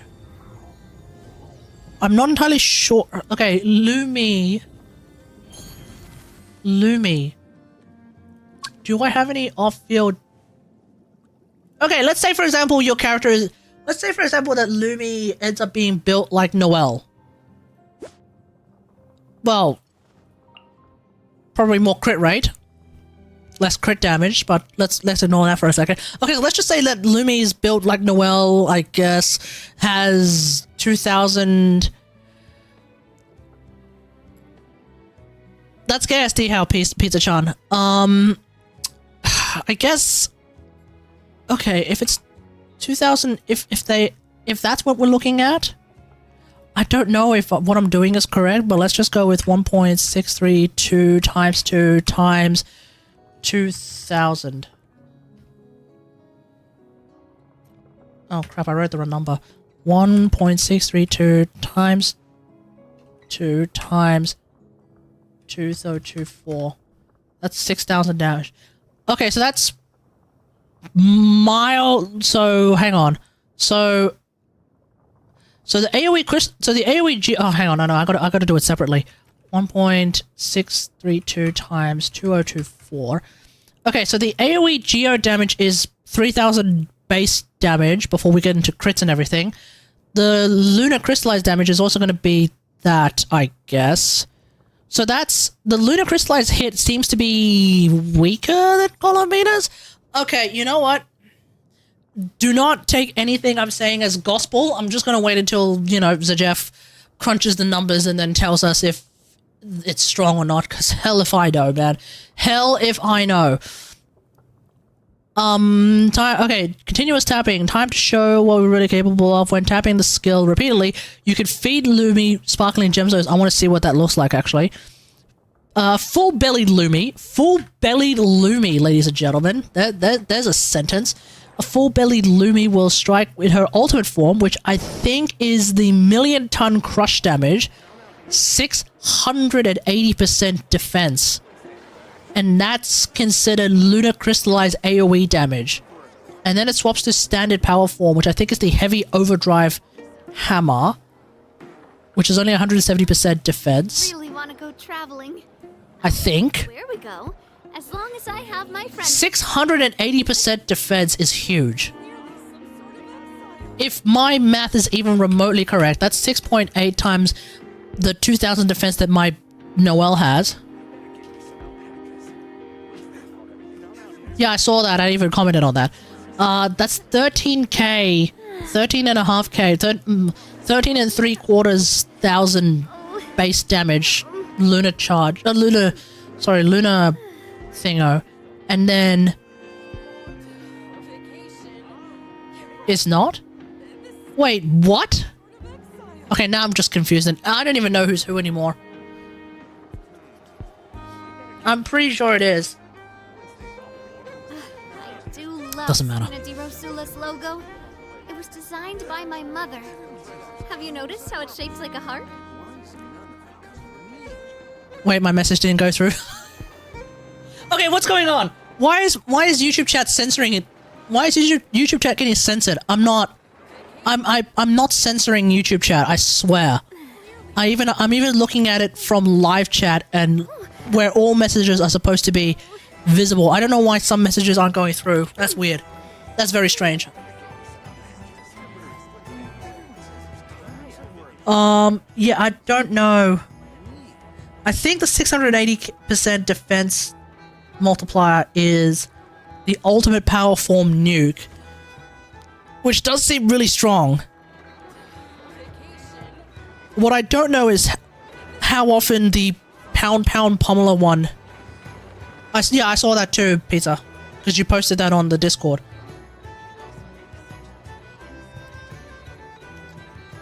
I don't know how often pound pummeler hits. Okay, and then her ult. Okay, so we can actually at least have a look at like what kind of healing we're looking at. 270% healing plus 272% defense plus 1,567. That's her healing at level 9. Continuous healing, 54.4 defense and 3. Okay, so we can compare this to Shillinen.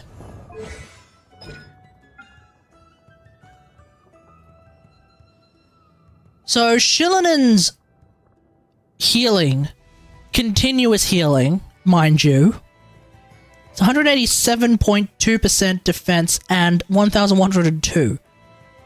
Linnea's single target continuous healing is like less than, it's like maybe less than a third of that. Oh, it's actually like a third, less than a third. If we go 54.4 divided by 187.2, 29%. 313 divided by 1102, 28. Okay, so it's basically 29% heal. It's 29% of the healing. So about so let's round it up to 30%. Okay, so on a build where we're not doing any DPS shenanigans at all. Wait. You know what? Scratch that. Scratch that. We're gonna compare to Noelle. I'm gonna compare it to Noelle, actually. Yeah. Because theoretically, I would want to build Linnea on a DPS build, which of course I have on Noelle. I mean, yeah, it's Marechaussee, but work with me here. Okay, so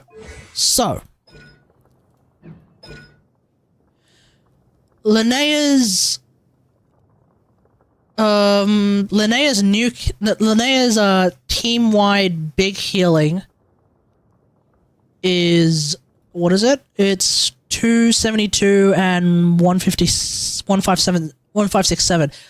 That seems low. Oh no, it's not.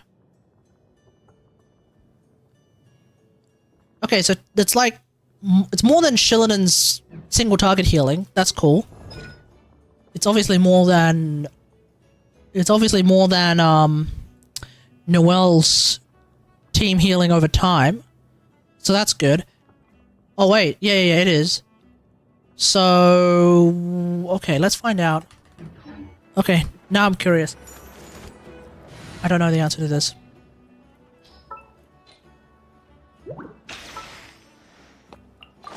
Witness my...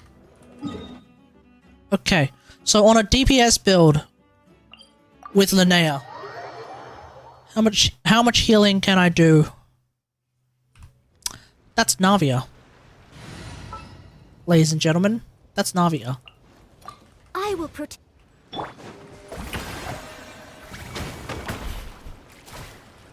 Oh, hang on, let's do this. So I can battery Noelle even better right now. There we go.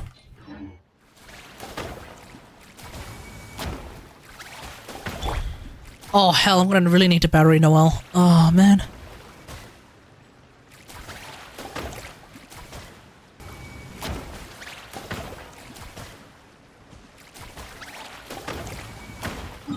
Okay. Oh wait, no I don't. Oh. Damn it! I will need to use the deer. I'm not gonna use the deer. Okay.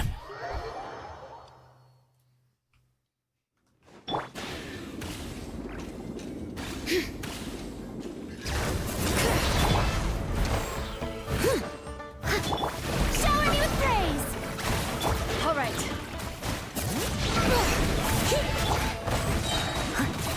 Do you think they should remove? No.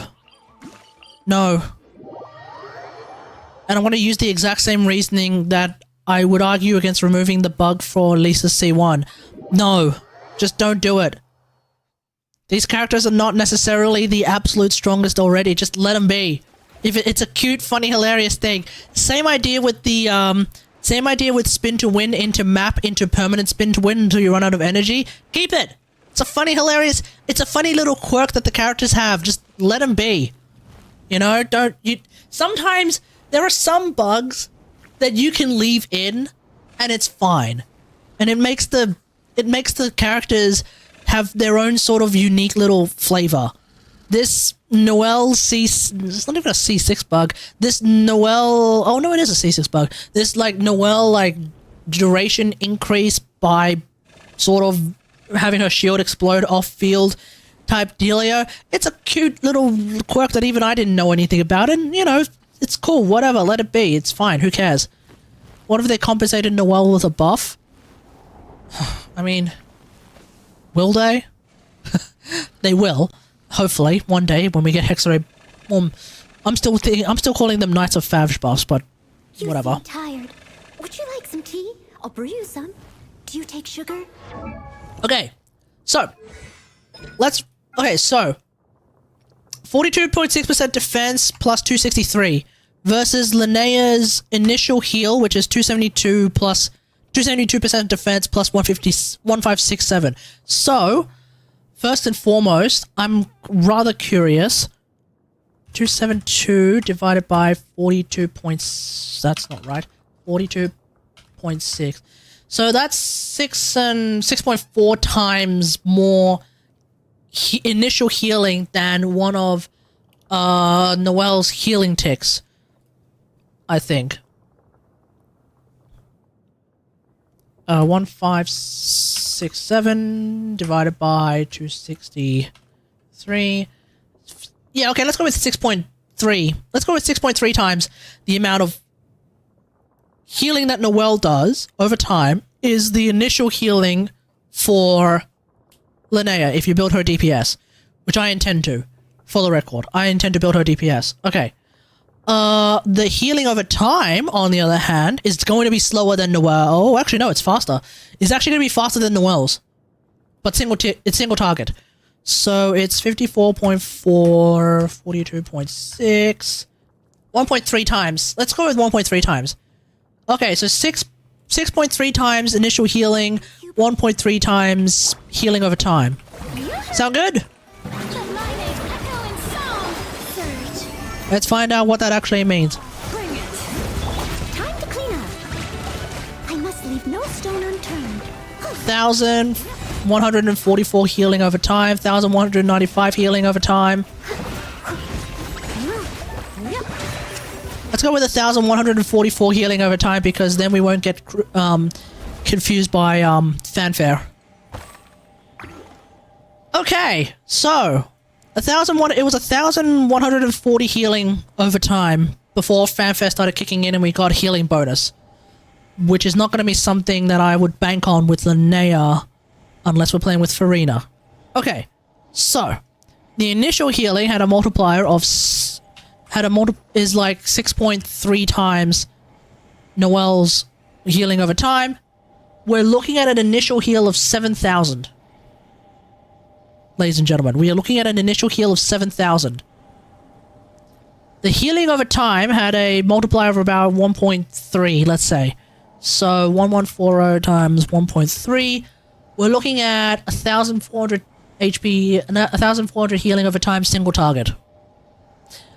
That is quite alright, I'd say. I'd say that is actually quite alright. Because you have that big team heal, that's quite alright. Feels like gene healing. Feels like gene healing to me. I don't know. I could be wrong.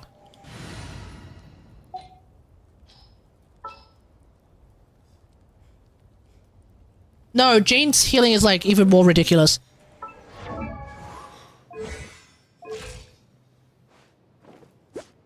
Might be enough for attack scalers if the ticks are fast enough. Yeah, I don't know how fast the ticks are, so we're gonna have to wait to see what that's all about. One thing I want to point out, ladies and gentlemen, I don't know if this is good or bad. None of her constellations. Ooh, we're getting. Ooh, okay, animations are out. Ooh, we're getting Chevrus, Veressa, Dahlia, and Lauma poses for Imaginary Theatre. Okay, let's have a look at these. Okay, I'm going to look at these obviously off stream because otherwise I have the propensity of getting clapped by. She can fly with her ears.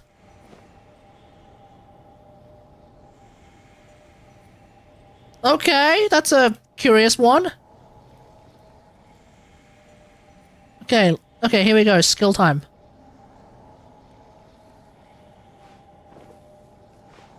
Oh, I'm sorry. I must have missed her skill. Nope. So Lumi is like this big, fluffy thing. How is this chick not in a zoom in?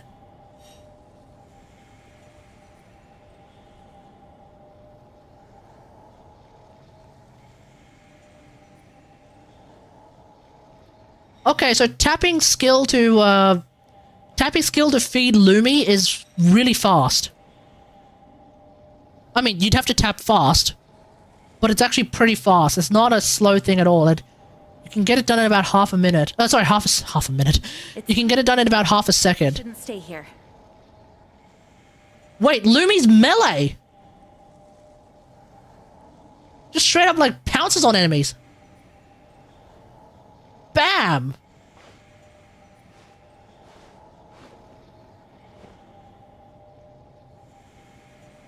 Wait, okay, so let's have a look at that attack speed. How often does it attack? Oh, I see. So...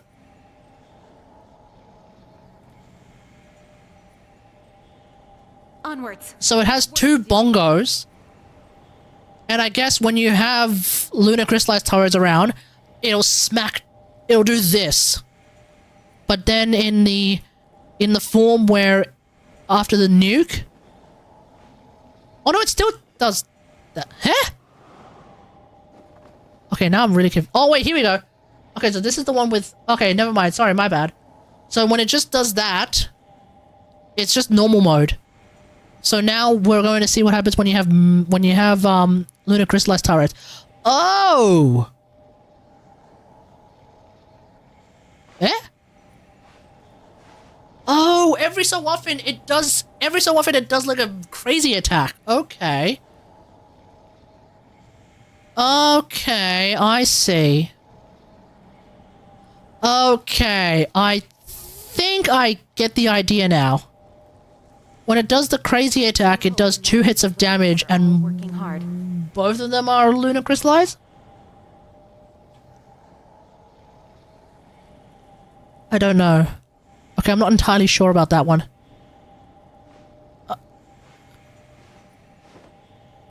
Anyway, Lumi looks really cool. I like Lumi. Lumi looks cool. Okay, so right now Farina has 20k HP. Okay, so let's put that in the calculator.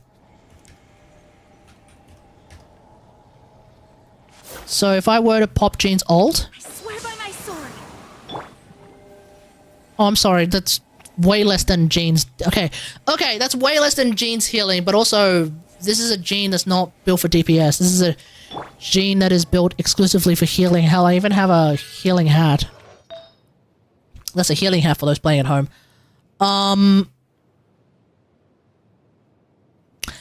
I want to say Linnea's healing is mid-level.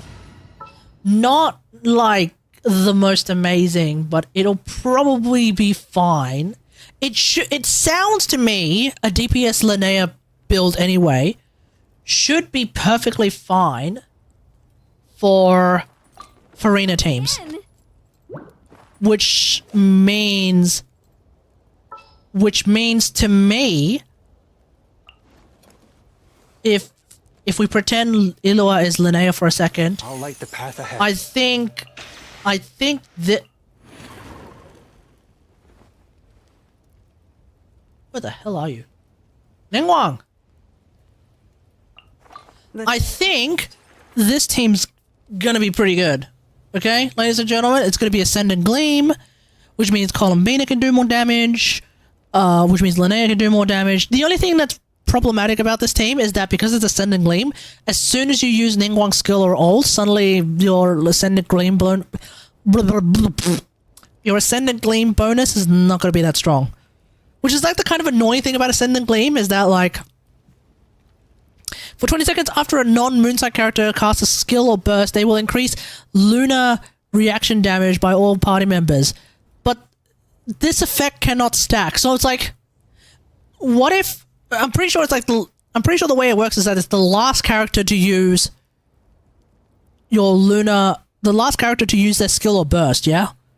Which means if I use Farina skill burst, and then within the 20 seconds after that I use Ningguang skill and burst, we go from the Hydro buff, which is 0.6% for every 1000 max HP, which on Farina is like 36k. We immediately go down to 1% for every 100 defense, which for Ningguang is 600 defense. So it's like we go from 39% to 6. That's how that works, right, chat? That's how that works, yeah?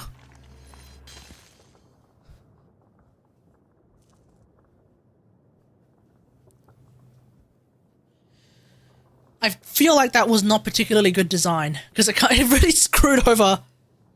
Hey, Soup, how's it going? Yeah, I feel like that was not particularly... Oh, so hey, Seed. I feel like that's not good design. Because it definitely... Like, yeah, it screws over the Ningguang mains 100%, right? Oh, thank you. It screws up the Ningguang mains. Like myself. It screws up the Navia mains. Like I'm kind of probably about to be in a second. Because now my Navia team is unironically my strongest team. I can't believe this is actually a real sentence that I'm saying. My Navia team is actually my strongest team now. That's crazy. Oh, that's so bad. I don't know how to feel about that. Anyway, yeah, like... It's one of the reasons why you build attack on Kuki for Kuki and Nefa teams. Yeah. Why? I don't like that. But I don't really know how else they would sort that out, because if it's universally just EM, that doesn't exactly make a whole lot of sense either.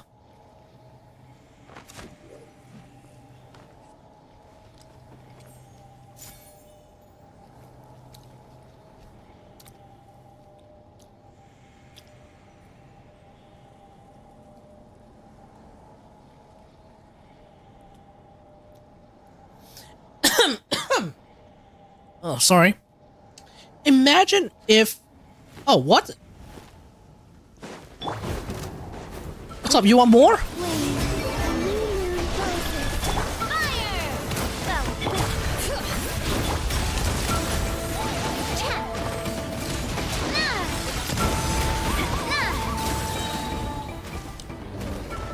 Oh yeah, I need to swap my Shilling and build back.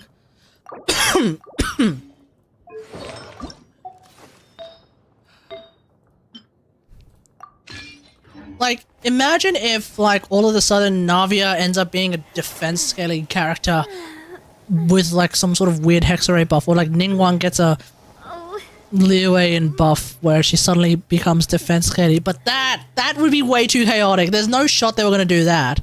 That's like a whole ass overhaul, so that's not gonna happen either. So Ningguang and Navia are, like, permanently screwed over. Which kind of means that Ito might end up being... Ito's charge attacks have ICD, right? Ito is not like Noelle, where Noelle has no ICD on her charge attacks or normal attacks for some fucking reason. Ito... does... Yeah. Yeah, Ito has ICD on them. I don't mind where we go, as long as I have... Because unlike Noelle...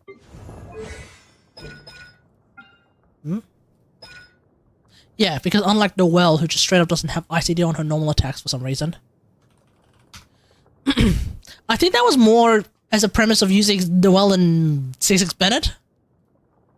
That you can then have permanent... That you... hang on.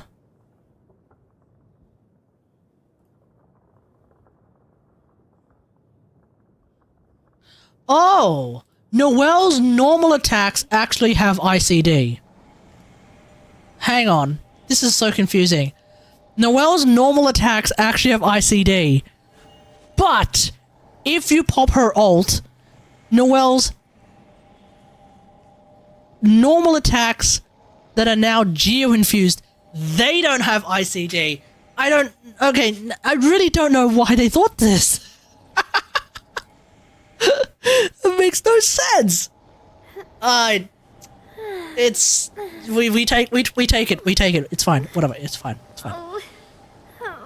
It's fine. Okay. Cool. Whatever. Yeah. Anyway, what was I talking about? Linnea healing. I think Linnea's healing is going to be pretty good.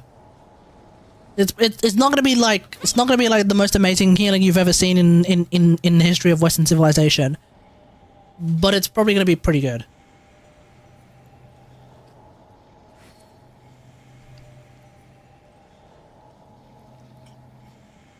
My time with the Spina has taught me that Oh. carrying an unreliable weapon is worse than not carrying one at all.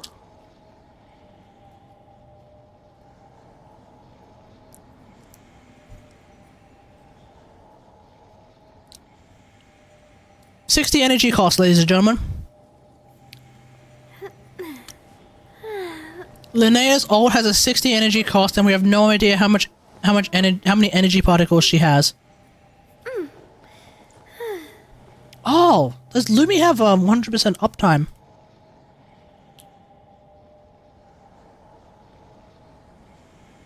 Lumi has an 80-second cooldown. Okay. That's curious. Feel like we could do something about that.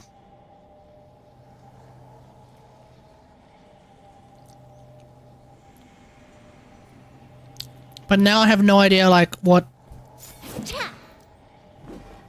Hold on. But now I have no idea, like, what her energy generation is. Okay, the rest of this I'm going to leave up to the theory crafters now. I don't want to try and think of this anymore. It's going to hurt my brain, and I'm probably wrong about half the things I'm saying anyway. I await the Zajeff pre-release analysis. I'm looking forward to getting her, though.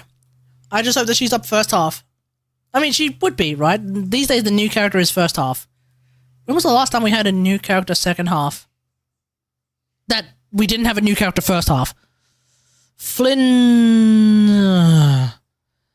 was second half because Llama was first half. Nefer was first half. Right? Nefer was... hang on. Llama was first half. Yeah, Llama was first half. Flynn's was second half. Fine. Nefer was first half. Who the hell came after Nefer? Durin. Durin was also first half. Right? Columbina was, of course, first half. Varka is now first half. So I would assume Linnea is first half. We don't have any other characters coming. Not even 4 stars. Damn. We don't even have 4 stars coming, so... Eh? Is that Airbnb? What the hell?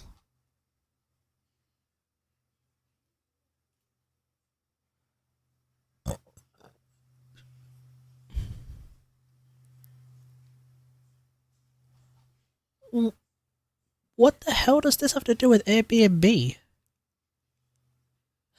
Oh! Oh, they're key lock boxes. That's what that is. Okay. Sorry. I've seen the... Okay, yeah. I'll show you... Okay, I'll show you what I'm show you what I'm looking at, because otherwise it would sound like I'm kind of stupid. Looking at this, and it's like Airbnb is a bloody plague, and I'm thinking, what the hell does this have to do with Airbnb? And it took me a while to realize, oh, these are actually lock boxes for the keys that the people are putting into them, so that when you reach the Airbnb, you unlock the box and you get the key. I've never actually stayed at an Airbnb that uses this, but I would agree this is kind of psychotic. Because the ones that I've stayed at, they tend to have like an actual dedicated lockbox. So that's what you go in. That's what you go and find in order to yeah, that's what you go and find in order to then go and grab the key so that you can get into the house that you're living in. And then when you're done, obviously, put the key back in the box. So this must be for like city, like apartment Airbnbs where the lockbox is just here. I feel like there has to be a better way to handle... I mean... Surely there's a better way to handle this. Because like... I think it was like first comment Not this one. No, not this one. Third comment. How long would it take a renter to figure out which lockbox is the one that's supposed to open? I think that's a very legitimate question. Which one am I looking for? They're probably sending a photo actually of the lockbox that you're looking for. Okay, who's got a tiny penis that they're trying to overcompensate with a very loud engine? Yeah, this does seem psychotic though. Anyway, let's continue. Okay, what do we want to do? We've leveled up Navia. We've had a look at the Linnea leaks, the new Linnea leaks, so that's exciting. People can just cut, but for real, yeah. But even if you do cut it, you get a key. You don't know what room that key is for, because ostensibly that entire like array of lockboxes is for like an array of Airbnbs. Are you going to go door to door and like unlock each door and see which one it is? I don't think so. I don't think that's a good idea. But the risk of losing your key is also one that does make the whole thing seem really strange. This doesn't seem like the smartest approach, but at the same time, is there an alternative solution? I can't think of it. I don't know. That's weird. But that's sometimes you hear things that are just like, dude, like around lunchtime, I think, or like maybe afternoon, I was watching a video about the downfall of sneaker resellers, and it was a video that just gave me like a real surge of Schadenfreude, because you've got these people who have been famously like scabbing the hell, scabbing, is that even the word I'm looking for? Scalping the hell out of like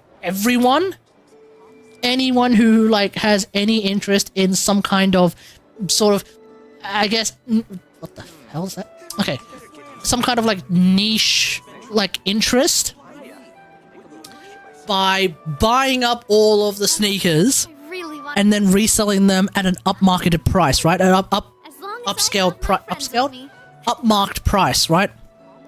But then it turns out now, for like a lot of those sneakerheads, like your Nikes of the world, they've actually gone ahead and started releasing even more shoes, which then drives down the resale value of the shoes that these people have been stocking up on, which then crashes their market, and now they are the ones who are complaining and crying that they can't pay their bills or pay their rent through their empire of flipped shoes. And I can't help but feel just I can't help but laugh at them for not being able to essentially scam people anymore by reselling upmarked shoes or upmarked tickets, or apparently now they're doing this to Pokemon cards. They're doing this to flowers. Apparently tulips. Apparently this has been happening to like tulips and stuff. Like, I don't know, but it does make it funny to me that these people are now unable to continue this, and as a result, their finances are in ruins. They don't exactly have like a useful skill that they can take into the job market anymore. So they're pretty much cooked. And that and it's not leopards eating. It's not exactly leopards eating faces, but it is Schadenfreude of the highest degree. So I want you all to enjoy that. That apparently sneaker resellers are not able to resell anymore because people don't want to buy them. Not just because the market for new shoes has, like, apparently there are several things that have happened. The shoe manufacturers have actually gone ahead and released more shoes, thus making it more readily available to get those shoes, thus reducing the need to actually get the reselled shoes. So that's number one. Number two, I think ask any adult right now.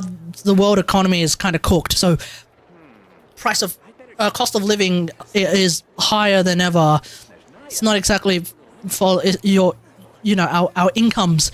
The general income is not been rising as steadily as like cost of living right now. So people are unable to buy more of these kinds of luxury items for the most part, right?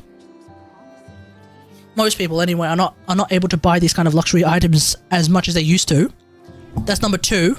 So the economy is a little bit more cooked. And then number three, apparently the trends for like shoes in particular is no longer in the direction of like the Nike Airs, the Jordans, something called Dunks, whatever the hell that is. You know, like I remember back in the day when I was young, right?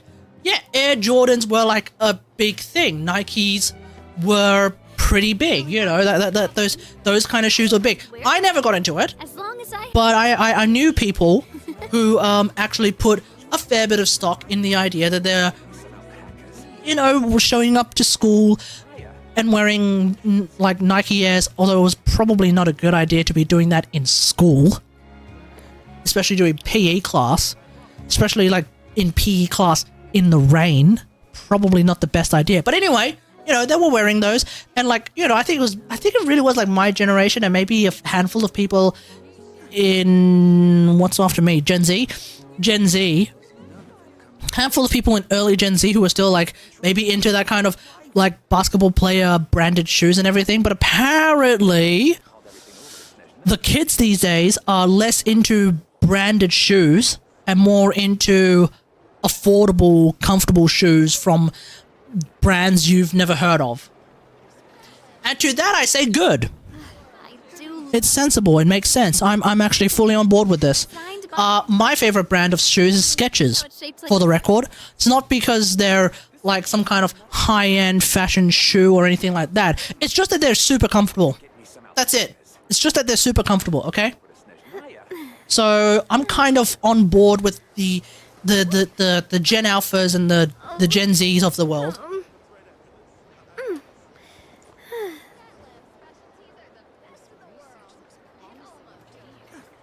Everyone says there's tons of work lately.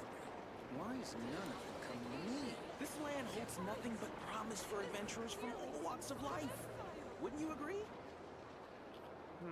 I really want to go traveling. I don't mind where we go, as long as I have my friends with me.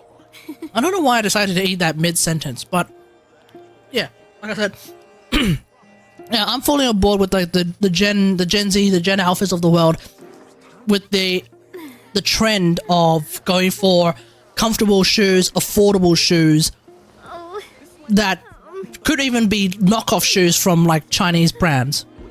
Because then that also feeds into the other thing that is being quite hilarious with luxury brands, which is that there was that video that came out from China that basically was like, you know, all those luxury brands that are charging you like thousands of dollars for like a bloody handbag. Well, it turns out those handbags are made here, and the $1,000 that you're actually paying is for the logo on the bag. Whereas if you buy it from us, you know, we're making excess bags anyway. We'll sell it to you for like $200. It's like, wait, hold up. They're trying to sell it to us for like $1,300, and you're gonna sell it. You're gonna sell us what is essentially the exact same bag for like $200. Okay, that's it. I'm going to China. I'll be right back.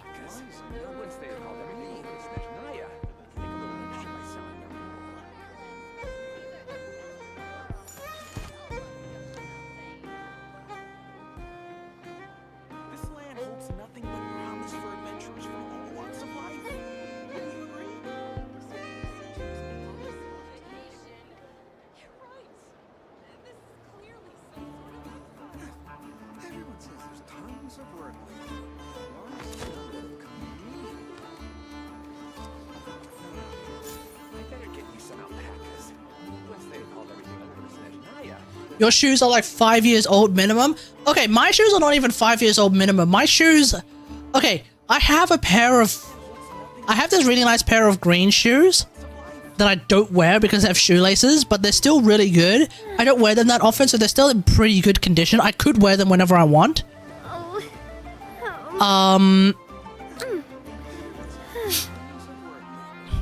The two shoes that I do wear, the two sketches that I do wear, they are, well, the black one is actually really worn out because I wear it a lot. But I've been wearing that for like maybe 2 years. And at some point when there's a sale on, it'll be time to replace those ones at least. I don't mind because when I bought them, they were like less than 100. Okay, they were a smidge above $100. So when there's a sale on, I'm expecting to be able to find similar shoes that are just as comfortable, no shoelaces, preferably, because I don't really care to spend time doing shoelaces anymore, because slip-on shoes are so much nicer.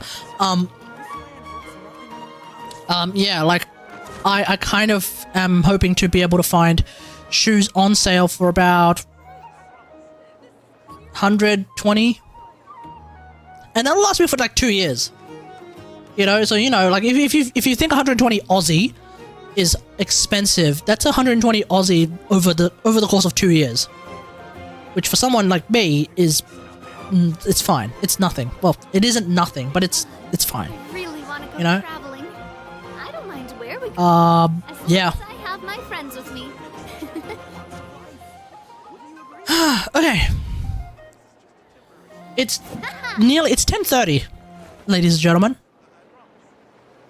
So I'm not going to start the Varka quest tonight, okay? So if you don't want to watch spoilers for the Varka quest, you will have time.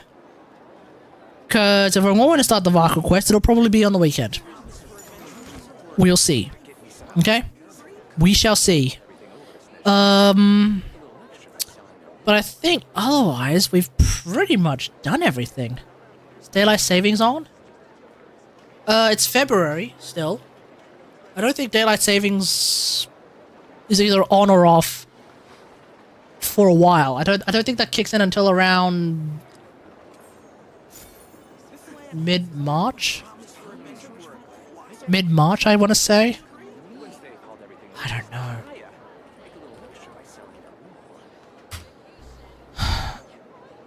My time with the Spina has taught me that carrying an unreliable weapon is worse than not carrying one at all. Well, that's not helpful. Daylight saving time. Sunday, 4th of October, 2026. Okay.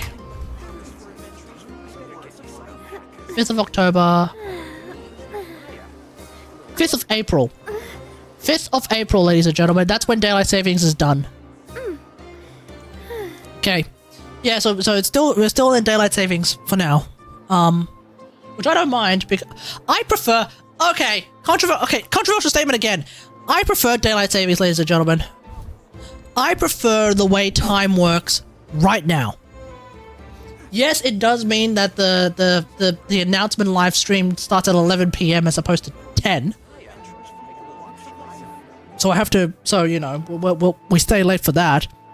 But what I like about the way that time works right now in Australia, at least in everywhere that's not Queensland or Northern Territory or a couple of other places, is that when you're done with work for the day, at around 6, if you work a 9 to 6 job, the sun is still out. And there's just something really nice about that.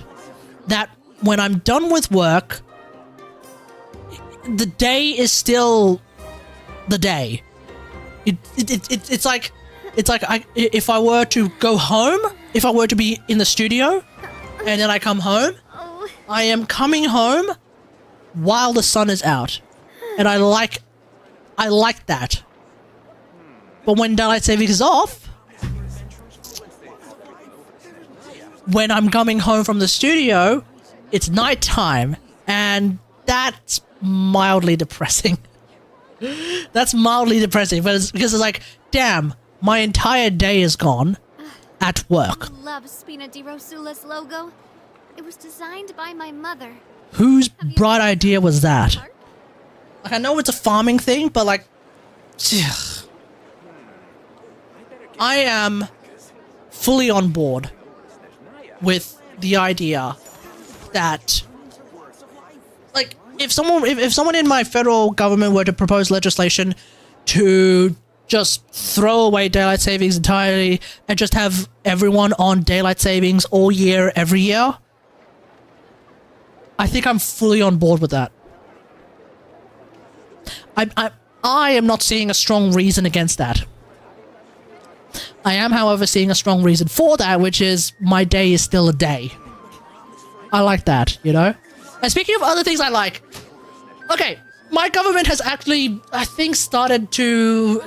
okay, this is going to sound really stupid, but my government has finally started the development stage for high-speed rail in Australia, okay? The premise that I'm hearing is that it's going to be from all the way up north in Newcastle, which is, for those who are playing at home, halfway-ish. No, it's not.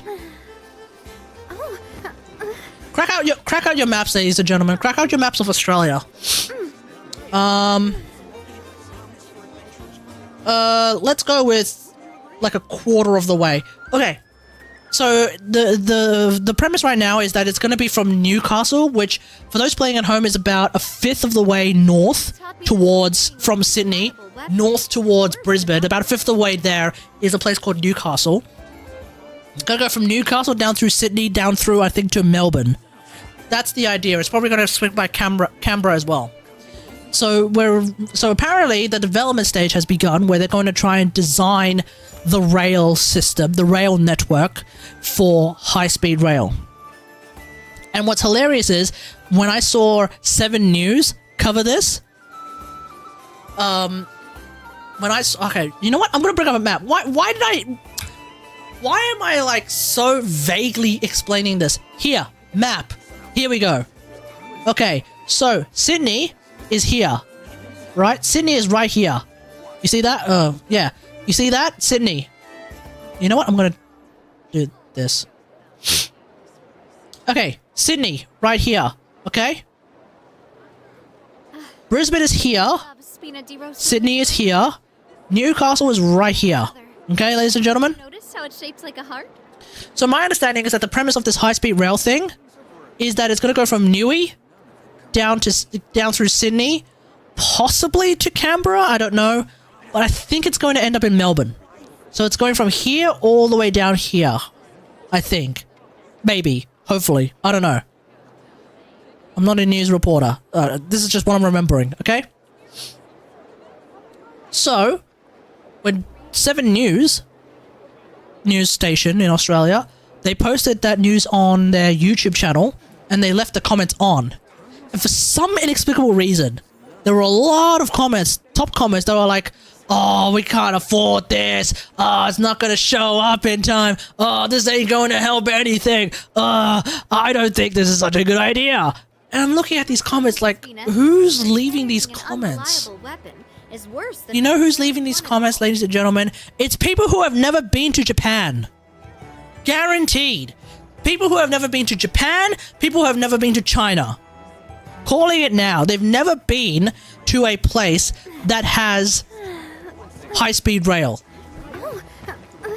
I've been to Japan twice. I've been on their high-speed rail twice.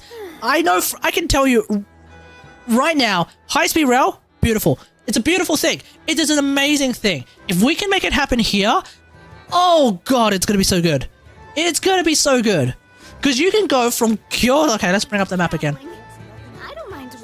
Because I don't expect everyone's Japanese. I would be surprised if everyone's Japanese geography is all that much better either. Because if you have been to Japan,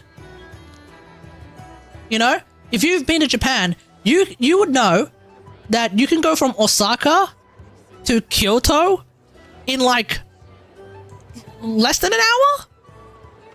I don't remember. But like Osaka to Kyoto, what's the distance? Osaka to Kyoto is 55 kilometers. Okay, it's 55 kilometers. You can get there in about I want to say an hour, but it might be half an hour. I don't remember. Oh, let's find out. I do love Community Row Sula's logo. Shinkansen It was time. designed by my mother. Have you noticed how it's shaped like a heart? Wait, 14 to 15 minutes? That seems even faster than I remember.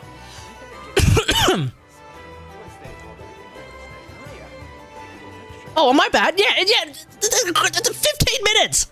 Chat, 15 minutes. You can get there. You can get there in 15 minutes. You can cover 55 kilometers in 15 minutes. Okay, so Sydney to Newcastle is, I think, about 100 and something kilometers. 169 kilometers. Okay, it's about 169 kilometers. 55 kilometers you can cover in about 15 minutes. Therefore, you can get from Sydney to Newcastle in 3/4 of an hour, as opposed to a 2-hour drive, guys. And I don't understand why these schmucks in the comment section are like, oh, this ain't gonna help anyone. It's the... Look, I get it. It's going to take a while to show up, okay? It's going to take a very long time to show up. I get it. It's infrastructure building, of course, right? It's a damn bullet train, of course, right? But for some inexplicable reason, my government has been spending upwards of 40 years thinking about this, guys. Let me explain this. My government has spent 40 years apparently thinking about this. And they've been thinking about this from like 27 different ways, and they never ended up like doing anything. So I'm really, really hoping that this time, when they're in the development stage of it, that they actually have that development stage actually lead to them doing something. If they can actually start doing the thing, oh my god, that would be so good. I don't know how long it's going to take to build. But however long it's going to take to build, take the time, you know? It's a damn bullet train, of course. Like, it's a high-speed rail. Don't mess around with it, you know? That type of deal. Like, god damn it, man. Cause like, bullet trains in Japan. Oh, so good. Because not only are they so fast, the ones in Japan at least, silky smooth, you know. So it just didn't make any sense to me that like the top comments, not only the top comments on the news video from 7 News, but also like top comments on a Reddit post in r/Sydney Train of all things, were like, oh, this is not gonna fix anything. Oh, this is gonna be a big budget blowout. Oh, it's gonna cost too much. Oh, this is not going to. We have a housing crisis. How does this solve the housing crisis? Shut up. Yeah, high-speed rail is not going to solve the current housing crisis. We need other ways to solve the housing crisis. But the high-speed rail is going to make it so that it's a lot easier to get to bloody Newcastle, dog. And you could put stops in between. Like, you could put stops in between. Gosford. This is Gosford, ladies and gentlemen.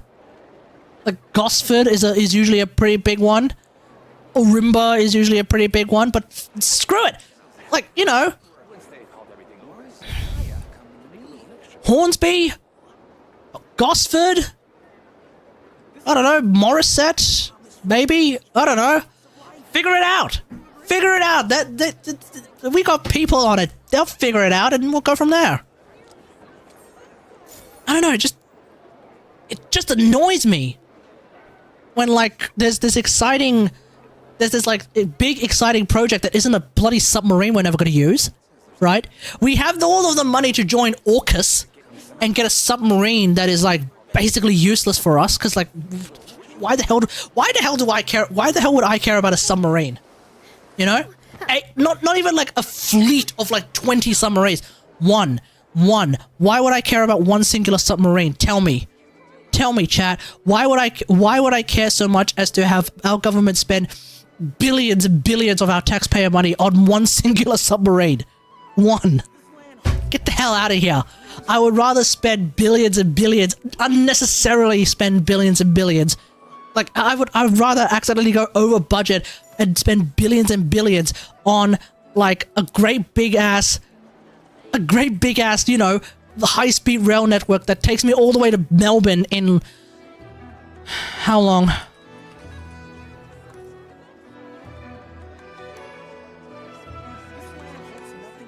875.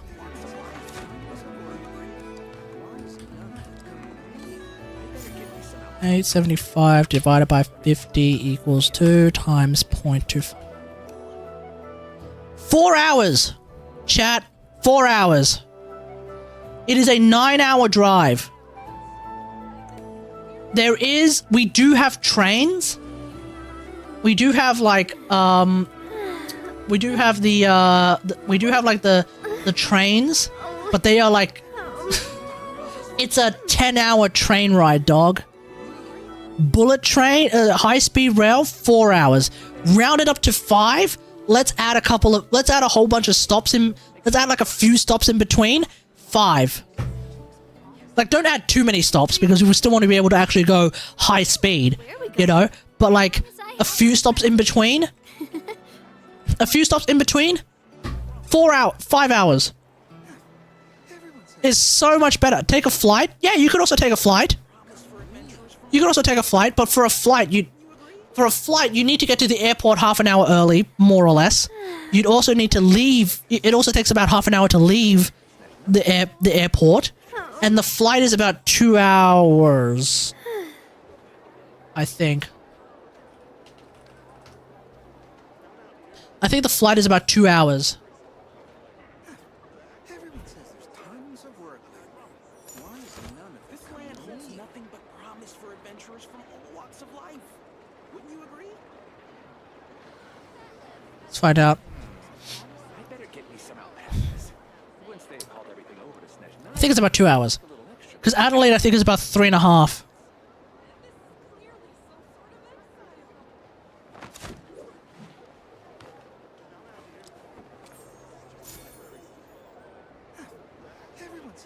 Oh, sorry, my bad. It's about an hour and a half. Okay, it's about an hour and a half. Okay, yeah. So, yeah, a flight would be about 2.5 hours, give or take. Total. Like, getting to the airport, going through the airport, and, you know, security and everything. And then going on the plane, flying there, takes about half an hour to get out of the airport. And it's Melbourne Airport, so you actually don't have... the funny thing about Melbourne Airport is that they don't have trains to Melbourne Airport. They famously don't have trains to Melbourne Airport, and I don't think they have trains to Melbourne Airport even now.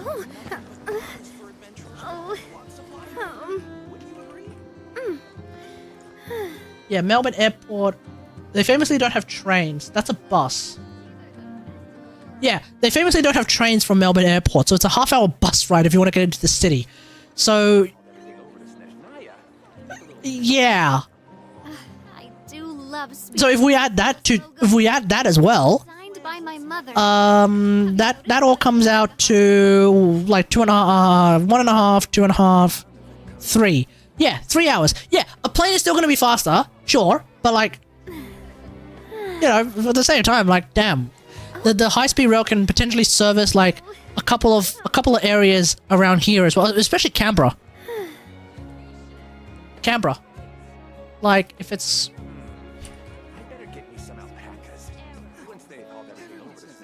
If it's Canberra, I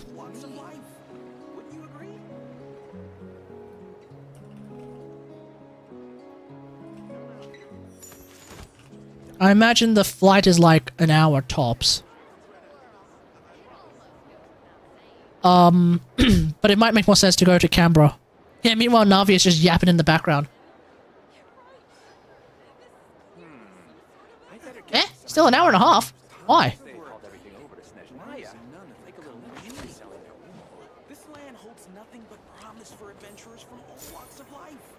An hour and 10. That's more like it. An hour and 10. Yeah, it's an hour and 10. Okay. Yeah, like... It's an hour and 10, or you could just take a train. I mean, it's optional. It's up to you. But like, yeah, like, it's good. It's good. Having high-speed rail is good. I just don't understand why there's some people are like, immediately like, oh, it doesn't fix everything right now. Blah, blah, blah, blah, blah, blah, blah. Like, shut up, dude. We want... The people yearn to be able to actually go to places without it being stupidly long. What I would like is for it to extend in all sorts of directions. In particular in New South Wales, I would like it to extend to, like, west. I would like high-speed rail to Penrith, which is like a western suburb, because it takes 3 years just to get to Penrith on public transport. It unironically takes one of my friends who's living in a place called Bella Vista. Crack up the map, Kate. I really want to go traveling. I don't Okay, there's a place called Bella Vista. as long as I have my friends with me. Okay? Bella Vista. Okay? Bella Vista is right here. Sydney is right here. Okay? Bella Vista is here. Sydney is here. If you were to drive, it would take half an hour. Okay? My friend lives in Bella Vista. He works in the same studio that I work at. It unironically takes him 2 hours to get to work.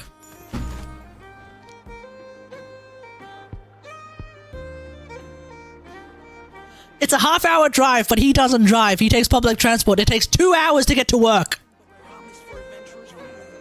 I feel like we should be able to fix that. The metro does exist. That is the reason why it takes him 2 hours and not 3 hours.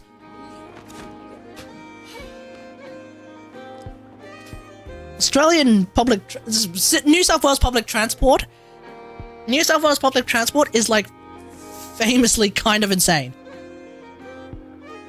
It's better than what I've heard from like places in America. I've heard a story. I've heard the most psychotic story from I think last week tonight, where there was a person who doesn't drive, and so in order to get to work, it would normally take 15 minutes if they drove, because apparently like they're here, their place of work is like over there. If they drove, they could just do that. But because they need to take public transport because they don't own a car, because they don't have a driver's license, the public transport does this kind of thing, and apparently takes like an hour and a half to get to work. When if they drove, it would take 15 minutes. It's like, wow, that's psychotic. That's insane. I better get me some back, 'cause once they called everything Yeah. Navia, Yeah. I don't know, man. I don't know, guys. Like, as much as I would like to be environmentally friendly and take public transport, the biggest thing that prevents me from taking public transport is the public transport network. When you live in... Oh my god, I'm going to keep going with this. When you live in a place like... I'm going to pick a random spot off. I'm just going to pick a random spot. Designed by my No, I'm not. I'm going to pick a not so random spot. Like when you live in... Not Maroubra. When you live in like... I don't know... Fairfield. Wakeley. When you live in like a place like Wakeley, for example. Right? And you want to get to work. It's a half-hour drive. It's 2 hours on public transport, dog. It's an hour and 47. It's an hour and 47 on public transport. How? No, sorry. Arrive by 9 a.m. in the morning. Venus taught me that It's an hour and a half on public transport for what is essentially a 40-minute drive. Come on. Because you got to do a bus, then you got to do a metro. Oh, sorry. You got to do a bus, then you got to do a train. Like, come on, get out of here. Like, get out of here. Why is it an hour and a half on a damn train? Oh, so bad. It's too slow, man. It's too slow. The funny thing is, like, when I was living in Brisbane, the general idea in Brisbane is that if your commute to work is anything more than half an hour, you're living too far from work. In New South Wales, especially with the price of housing in New South Wales, your commute, if you're not like uber rich, or if you're not living in like an apartment in the city, or if you're not uber rich, your commute minimum an hour. Minimum. love Spina di Rosula. Because then you're living in like, because like if you're lucky enough to find yourself in like not Strathfield's already really expensive. If you're lucky enough to find yourself in like, I don't know, Chester Hill.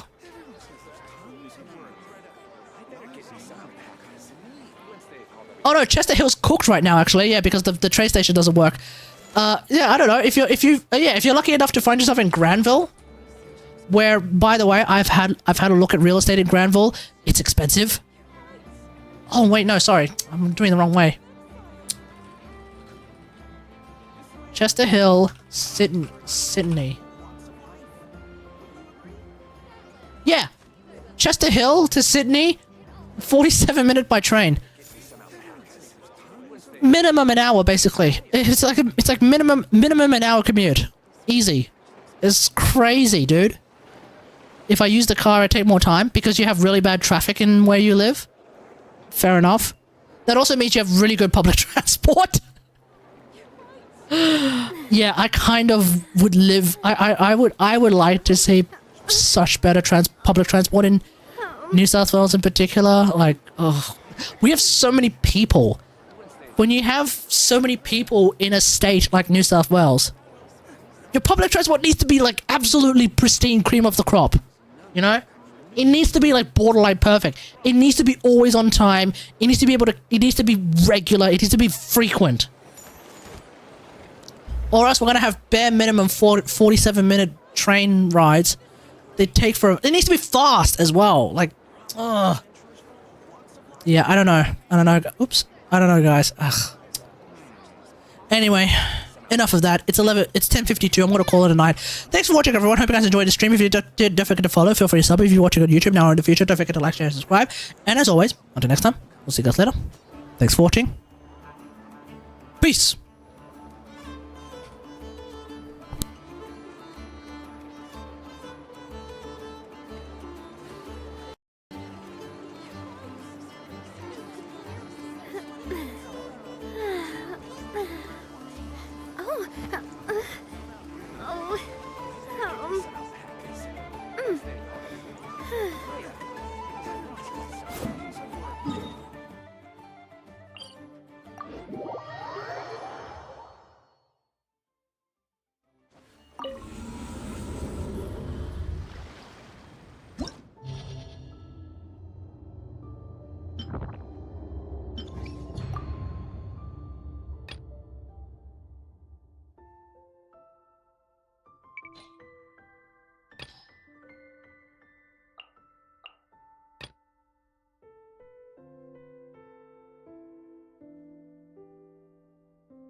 Protect us for the everlasting. A bitter pill to swallow. Remember, help. Shower me with praise!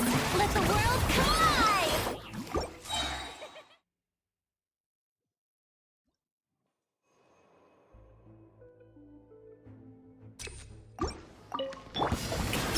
Time to shine! By the frost moon of old. Seems like an emergency. Mind the side effects.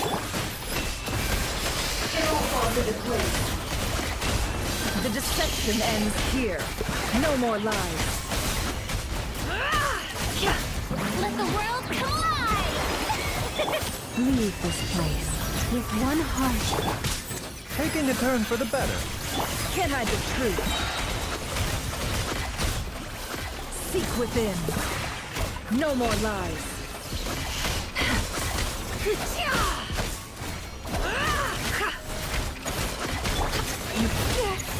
By the frost moon of old.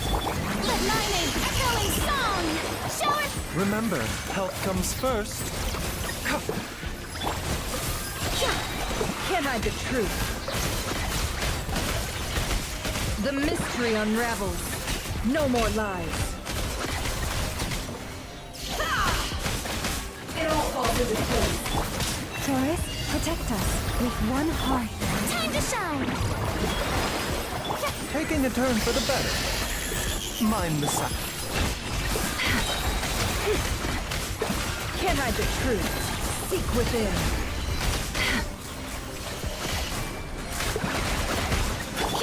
for the everlasting forest. Proceed. Let the world collide! Seems like an emergency. The doctor will see you. Mind the side effect. No more lies.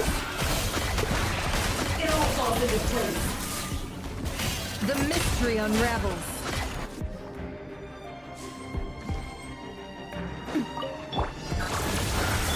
Proper send-off! We're coming at you! Ultimatum protocol. A moonlit night for all. Search. But the mountains rain's portal! Feeling lucky? Umbrella warfare, I guess. Attack! Annihilation mode.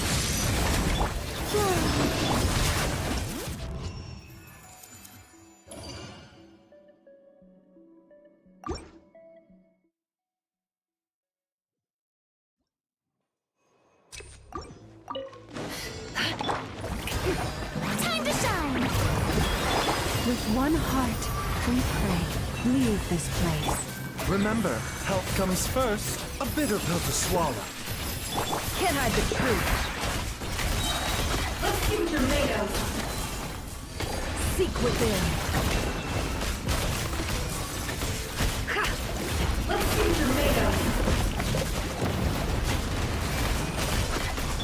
Yoo-hoo! Let the world collide!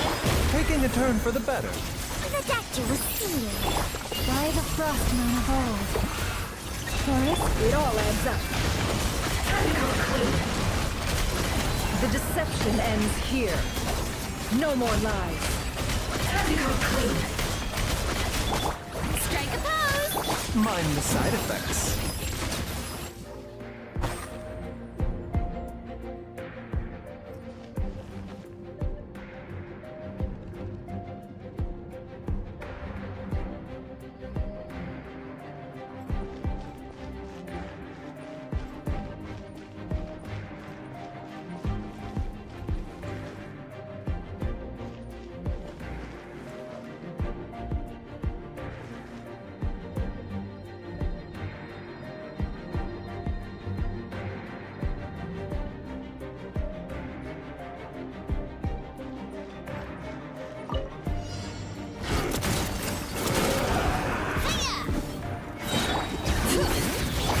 Proper send-off!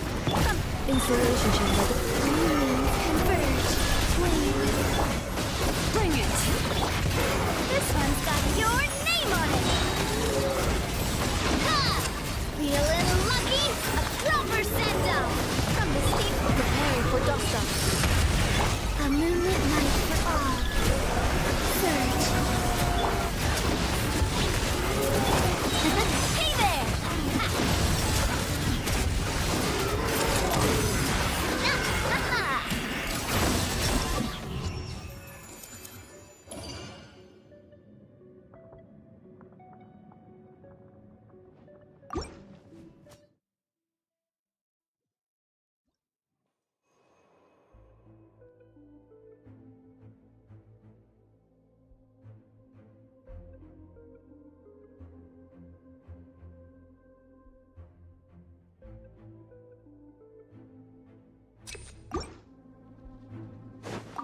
Shower me with praise! Let my name echo in song! A bitter pill to swallow. Remember, health comes first. With one heart, we pray. Luscious and Yeah. It all adds up. Time to come clean. Can't hide the truth. The mystery unravels. Let the world collide! Mind the side effects. Seems like an emergency. leave this place. For the everlasting. It all adds up. Time to come clean. Seek within. Can't hide the truth. Let's see what you're made of. The doctor will see you. Shower me with praise! By the frost moon of old. Time to come clean. The mystery unravels.